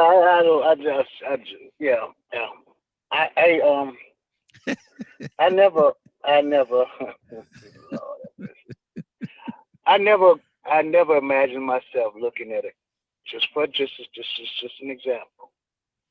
A skinhead, a white supremacist, or a Klan member, and I never expect them to treat me right. Mm-hmm. Never. Mm-hmm. That's a waste of my time. Because it just will not. They think, some people believe they're right. When you think you're right, then in you there is no wrong. Yeah. So for me to try to convince you that there is a wrong in your right, then I'd be spinning my wheels. Mm-hmm. And I ain't got that time. Mm-hmm. And so I might be strange, but somebody said if a person shows you who they are, believe them. Mm-hmm. And I'm not saying anybody here is a certain way, but I know that there is a denial that's going to continue from it started at the beginning and it's going to be here till the end. They're going to fight Jesus when he comes. Yeah, absolutely. They're going to be ready to fight. Mm-hmm. Because they want their own way. Not they, mankind. Yeah. Evilness, unrighteousness, ungodliness.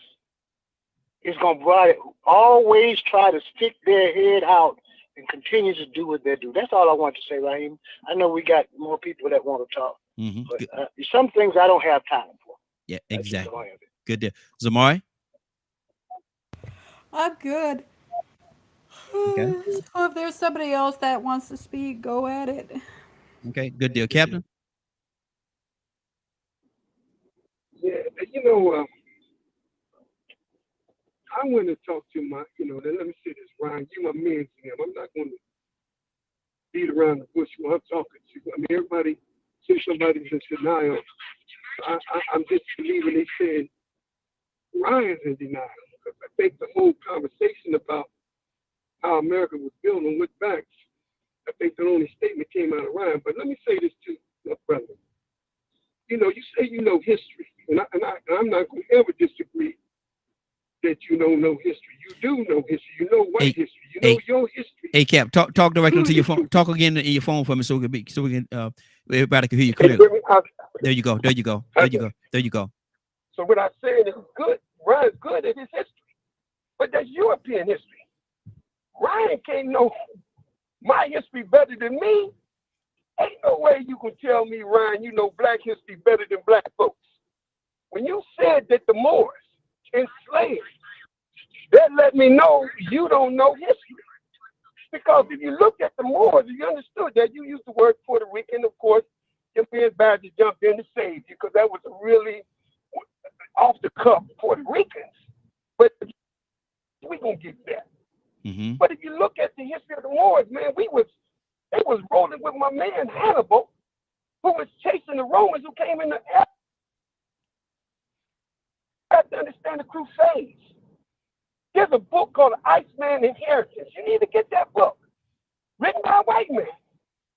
Of the 6,000 years the Europeans been on this planet, the blood and wars that they have shared is way more of them. Now, we shed our own blood, but that's because they're personal wars within ourselves. But to go in and take other nations, you got to understand who divided Africa. Do you know where the word Africa come from? It was never called Africa. It came from the white conqueror Afghanistan. Yeah. That's what the word Africa comes. Am I right, brother Raheem? Yes, sir. Yes, sir. All right. Now, the reason why most may not be able to say, I've been to Africa 3 times. Yeah, there was some few black folks that sold us into slavery. But just like my man Rico said, white folks are always trying to find a justification. Now, we're not talking about Ryan, who enslaved, but when you get on here and say statements like that, and they really have to be very careful because it ain't no indictment to you. You're not a racist, I don't believe. But you don't have to defend the racist action of your people. I would never try to defend the racist action of a people who had enslaved. Yes, but the bottom line is you got to know. Let me say this. If you can find me, Ryan, European history that goes past 6,000 years, I'll give you $10,000. And everybody hear me on that. Mm-hmm. You know why? Because Europeans don't have a history go past 6,000. You know when your history go past 6,000 years, you know where it takes you into? That's why there's the book called The Caveman Inheritance. You would rather be a caveman than say you came from us. Ain't no caves in Africa. Caves come out of Europe. So when you look at the caveman, that's the origin of white people. That's not the origin of black people. And let me say this about the religious story about Cain and Abel. The question is, what color was Cain and Abel? We use it quite a bit. And we go into the scripture. But Cain and Abel had a color. And the question is, what color was Cain and Abel? Was Cain and Abel black? Or was Cain and Abel Caucasian? We can't keep throwing loose stuff out there when you're dealing with people who really know history. We got to be very careful because everybody in here may not be astute to that. But man, as my man Leonard said, if it wasn't for racism, there wouldn't be no Nation of Islam. But what Leonard was really trying to say is that for every action, there's an opposite and equal reaction. You come with the white supremacy? Okay. We're coming with the black supremacy. Now, which one is valid? We are more valid to be black supremacy than you are white. because our origin is black. Everything comes from the origin of black. Not that because I said it, but if you want to study white history, then look at your man, Dr. Leakey. Dr. Leakey, that's a white anthropologist. Study your history. You say you study history, and they would tell you the origin of white people. But we can't keep every time somebody talk about black people struggle or slavery, you got to throw in that same old what black people sold blacks. And that's our argument. You ain't got nothing to do with that. Good deal. If black Good deal. people sold us out. We got to go back to Africa and deal with that. Not you. Good deal. But we know there's a reason. That's what's on my heart, right? Good deal. Good deal. And Paul said in the chat, I'm gonna post it up here again. He said, Cain and Abel are fictional characters. He said Cain and Abel are fictional characters. That's how he feel on that one. But I got to give Ryan an opportunity to respond. Ryan, anything on your heart, brother? Yeah, I mean, it is what it is. I just know what I've been taught, what I've read, right? And books are written by people, right? Yes. So long and the short of it is, when we have conversations like this, and you're right, somebody on here could point the finger and call me a racist. That's fine. I know what I'm not, right? You can't tell me what I'm not, just like I can't tell you about your history, right? So, but what I feel is that certain topics on here, on this show, target white people. And of course, me being white, it does make me feel some kind of way sometimes, right? And that's okay, because I'm a person. I have feelings too, right? I'm not on here to hurt or upset anybody. So, I have nothing but love for everybody on this panel, and I will take correction if I make a mistake, right? So I appreciate the history lesson. Hold on, Cap. Let him finish. Go ahead, Ryan. I just want to. No, that's all I got to say. I don't have to elaborate on that. That is what it is, right? I'm a man enough to accept correction if I'm wrong. That's good. That's good. Cap, you were saying something? No, I said, I don't believe you're racist, right? That's what I don't believe you. I mean that. Now, I don't see nothing in you on the time that we've known each other on this air that I picked up any inkling that you're racist. So what I was saying is, you have to be very careful, my friend, very careful, because you draw the rage of everybody on here that's black.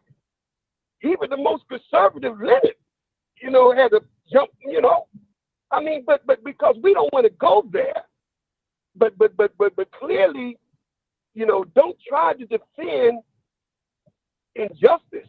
And even though you may come from that, I look at the action of black people, and I mean, man, we killing each other, man. You can't be more mad at us killing each other than me. Is it embarrassing? Do some of us feel a certain way? I remember Sister Willa. Every time Willa would get on and she would talk about, I ain't got no problem with white people. My problem with these Negroes. And she said, like, I'm paraphrasing.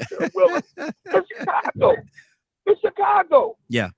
And she's absolutely right. But the bottom line is, that is the action of a few. But the majority of white people, not, you can get in that soup if you want to. I don't believe that's the soup you want to get in. Majority of white people have received the benefits of my forefathers, brother Rico's forefathers,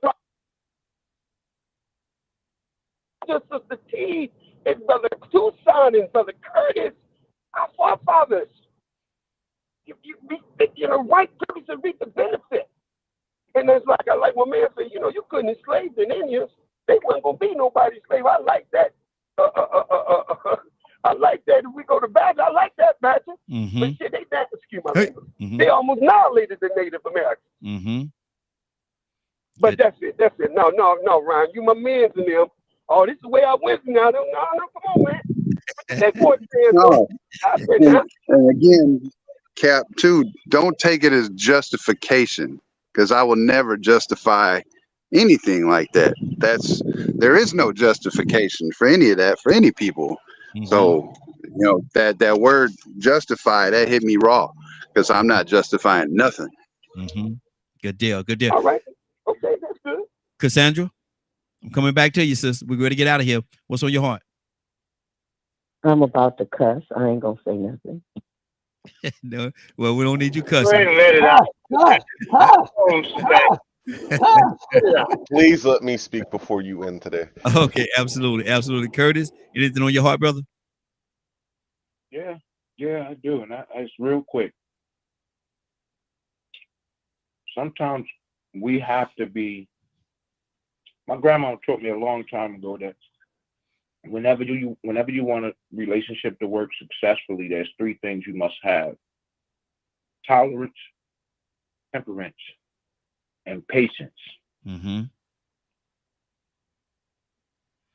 That's good. That's good. Ryan, there's nothing about you that I can see where you are racist. Nothing. But I'm gonna take this opportunity to try and give you a jewel that you may already have. So if you already have it, all I'm gonna do is reinforce that jewel.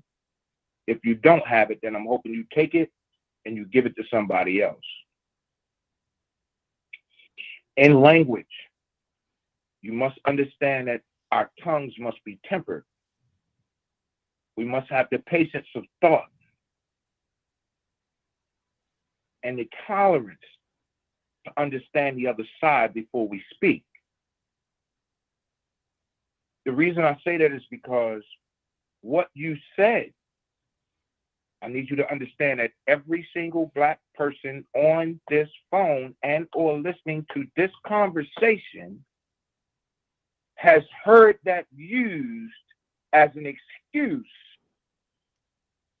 to justify slavery. And I need you to understand that you have some really, really influential behind the curtains folk that is on here. My second cousin was one of the members of the Greensboro sit-in. My grandmama was the granddaughter of a slave. So I just want you to understand. Be mindful of what you're saying when you say it in the midst of the company that you're in. Good deal. Because there's some people that heard that completely wrong. Why? Because they've heard it from a group of people who do not represent you, nor do they stand for you. Good deal. Good deal. That's all I wanted to say, Raheem. Yeah, we're ready to get on out of here, man. Let me see who I want to. Oh, Badger, you said you wanted to say something, brother. What's on your heart? So, history, a lot of times, is written by the winners. And you have to dig deep to find out some of the untold stories. As an example, where I live, there's a place called Dickinson Orphanage, one of the only African American orphanages. After the man passed away, it moved to another building. I got in trouble because I started fighting the county to protect that building because of the history. And have had to step away from the museum over it. Because history is one of my joys. It's one of my passions. I got tired of hearing all this nonsense written by winners, and I wanted to find the things that people don't talk about. Things that you ain't gonna find in a history book. When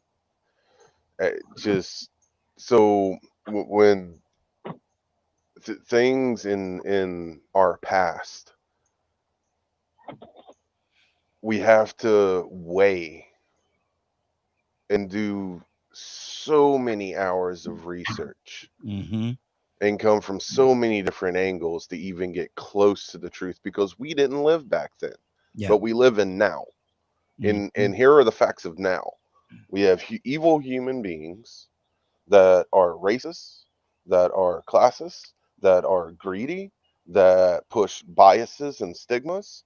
There are people that still believe that folks with disabilities need to be killed off.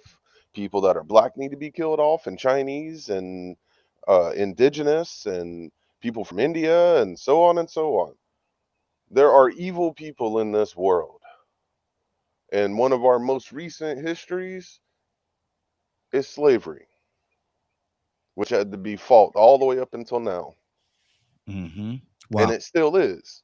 So it's learning to acknowledge and accept other people's struggles, other people's experiences that are going to be different. Like Toya was saying, my experience as a disabled white skinned half blood Native American ain't going to be the same as a black person.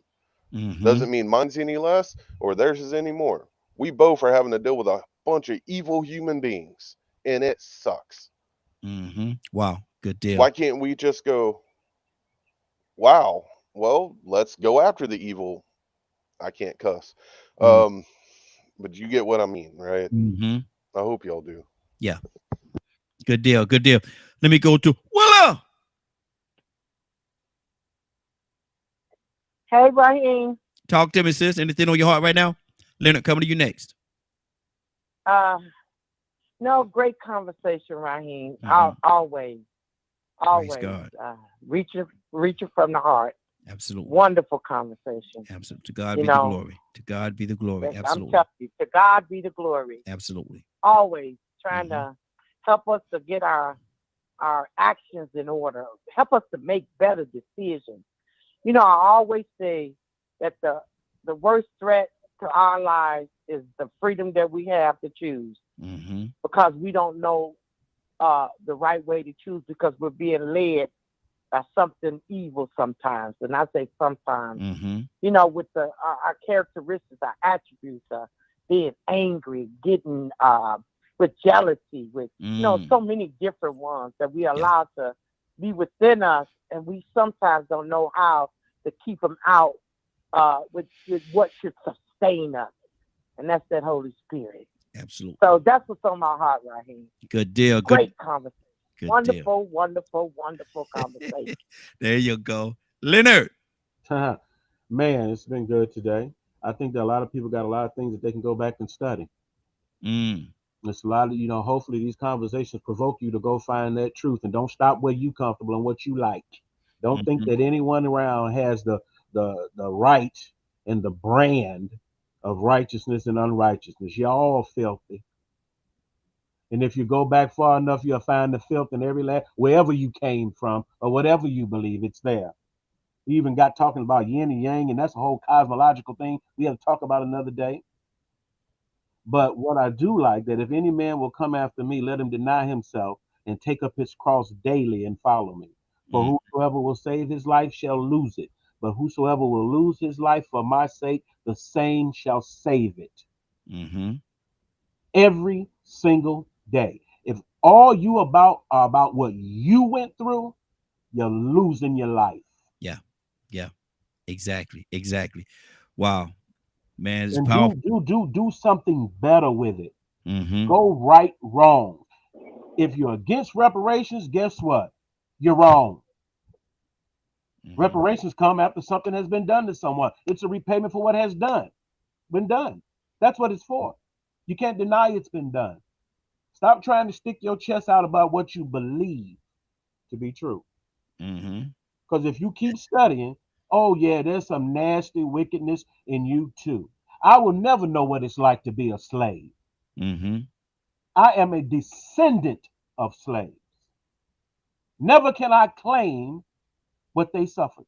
But I can definitely be about repairing it. Yeah. Peace and blessings. Absolutely. Rico, come on, brother. And I can tell you what it's like to be a descendant of a slave. Might be very different than everybody else's experience. But, you know, I'm going to tell you something, man. You know, we spoke earlier And I said that about the white pastor saying that about his congregation not coming to your event because they didn't want to be out of their comfort zone. Yeah. Maybe a little shame involved. Whatever the reason was, it was all about discomfort, being uncomfortable. And you know, sometimes, man, I hear stereotypes about black people. I've heard them all my life, man. Some of them were false. They got tails. That wasn't true at all. And some of them I saw were true. And shamefully, I have to admit that they're true. I see what's going on in Chicago and in Jacksonville and all these cities, the black on black crime, man. And I sit back and I say, oh, man, what they say about us is true. Sometimes I'm in the mall. Like you said, you had your situation in Dallas. Yeah. Sometimes I'm in the mall and in public and I see people, younger, my younger generation of people, or even when I was of age, people that look like me, acting out of order, beneath the standard of what society accepts. And it would be shameful. I'm like, oh man, look at them. They giving them a reason to say the stuff they say about us because sometimes it was true. And so with that being said, this book, The Iceman Inheritance by Michael Bradley, a white man, some people call our lighter skinned cousin, is saying, oh my God, some of this stuff they saying about us is true. I'm white and I'm going to prove it to you. I'm going to break it down to you psychologically, biologically. I'm going to break down the Neanderthal Caucasoid to you. I'm going to break down the concept of race to you, and I'm going to tell you why we came up with this mess, how dysfunctional our thought process was when we came up with it, and why we came up with it, and how beneficial it is. Name what, Rico? The Iceman Inheritance by Michael Bradley. And see, that accountability, you know what I'm saying? Even though he wasn't the one that did it, he was able to go back and say, this is what my descendants did. I'm pretty sure Hitler's descendants can come back and say, yep, this is what my ancestor did. Leopold, and whoever else you could name throughout history that have done very atrocious things. They have relatives and descendants who will come back and say, yeah, this is terrible. Is that correct? Yeah, that's it. Okay. This is terrible, and this is what my ancestor did, and it was wrong. It needs to be repaired, and it still has an effect today in some ways. So, you know, it's hard. It's hard, man. You know what I'm saying? It's very uncomfortable facing some of the things that happened in the past that may be contributed not to you, but to people you came from. Even on our end, it's like that. So I get it. But just even hearing somebody say something like this, be able to open your mind up and say, well, you know what? If they can get that sometimes some of the things they say about black people, they may be actually making it true. Some of the things we're saying about white people may be true too, instead of being so quick to deny, because, you know, even in saying that you're not deflecting and denying, but at the same time you're educating, it can be complicitly used for people that are racist.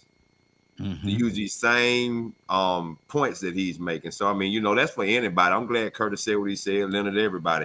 You have to be mindful of what you say, especially if you're not really open to get out of your comfort zone and accept some, you know, not I ain't gonna say responsibility, but to a certain extent, you are sort of accepting that this is true about my people, my tribe, my crew.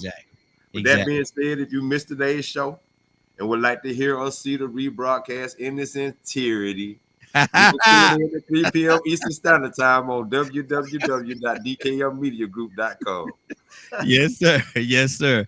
Man, this has been an amazing conversation today, man, from start to finish, man. I definitely appreciate it. And man, y'all are my family, man. Whether we agree, disagree, go back and forth, whatever it is, man, y'all my family, man. And I love each and every one of you, man.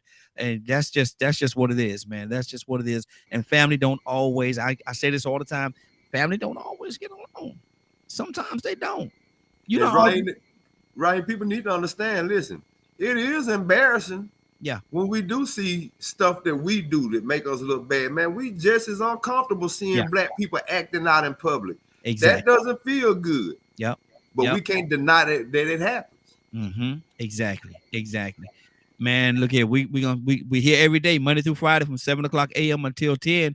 Sometimes we go a little bit over, but I'm gonna tell you something. Here lately, we've been starting on time. Zamari, where's Zamari at? We've been starting on time. Don't you come in here with them 2 or 3 days, Raheem, talking trash. Look at here. Hold on now. Hold on. You got to start somewhere. Got to start somewhere. Say nothing. Huh? I said I was late today, so I can't say nothing. Oh, okay. We'll celebrate after 30. After 30.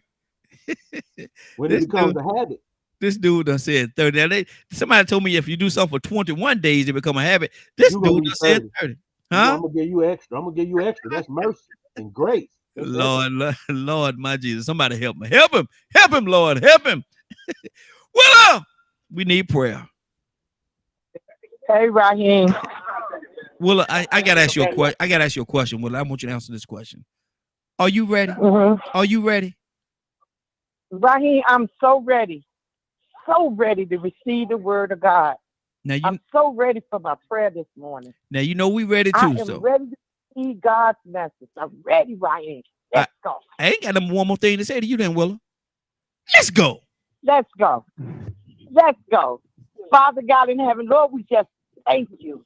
We thank you, Lord, for allowing us to get up to see another day. Father, we thank you, Lord, for giving us another opportunity, Lord, to get it right with you.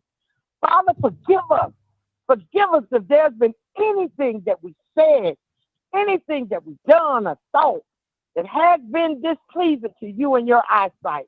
Father, we're asking you to purge us of all our unrighteousness, Lord. Father, we're praying for the homeless, the sick, the shut in, those that have lost loved ones, Lord. Father, we're standing on your word. We trust and believe you, Lord. Father, we believe your promises that you said that you'll be there, that you'll never leave us nor forsake us. Thank you for allowing the Holy Spirit to lead us and guide us, direct us, show us your ways and line us up with your will. Father, today we just want to say thank you in advance for all the things that you do. In Jesus' name, amen, amen, and amen. Thank you, Lord. And let me say it. Ooh-wee. Ooh-wee. It's been a great broadcast. I want to thank everybody for joining us. And more than that, I want to thank you for allowing DK, your media group and associates, and the Morning Glow for being a part of your morning. It is now, what time is it? 10:23, man. Y'all done got 23 more minutes out, man. Look at this. This becoming a habit, man. Y'all got to do better than that, man. This becoming a habit, man. Rico, it's becoming a habit, man. Every day it's like 20, 23, 25 minutes over. Man, I'm starting. You got to start back coming in late, and then we'll get done early. Look at and balance it out, right? You got to balance that thing out, man. I got to start being late again. See, there was a reason why. There was a reason why I was being late. There was a reason. Balance it out. We go over. But anyway, it's been a great broadcast. Thank you all for joining us. Before you go, but before you leave us, before we get out here today, I want you to do me 2 favors if you don't mind. One, I want you to continue to pray for us because we are certainly praying for each and every one of you. Number 2, why this is real simple. I want you to go out there, find somebody, and give them a hug because you never know. It could be the only hug that they get, or it could very well be their last. Love you, and ain't nothing you could do about it. Have a great day and a better tomorrow. That we shine some of this light on you from the Morning Glow. Take it out there into this wicked and cruel world that we live in and let your light so shine. If you get an opportunity, give somebody some love. You just might find some love in return. Won't that be a beautiful thing? Have a great day. Take care of each other. And please, please, please be blessed. Give somebody some love and truth. They would appreciate it. And I'm sure that you will as well. Have a great day. Love you. Talk to you tomorrow morning. God says the same.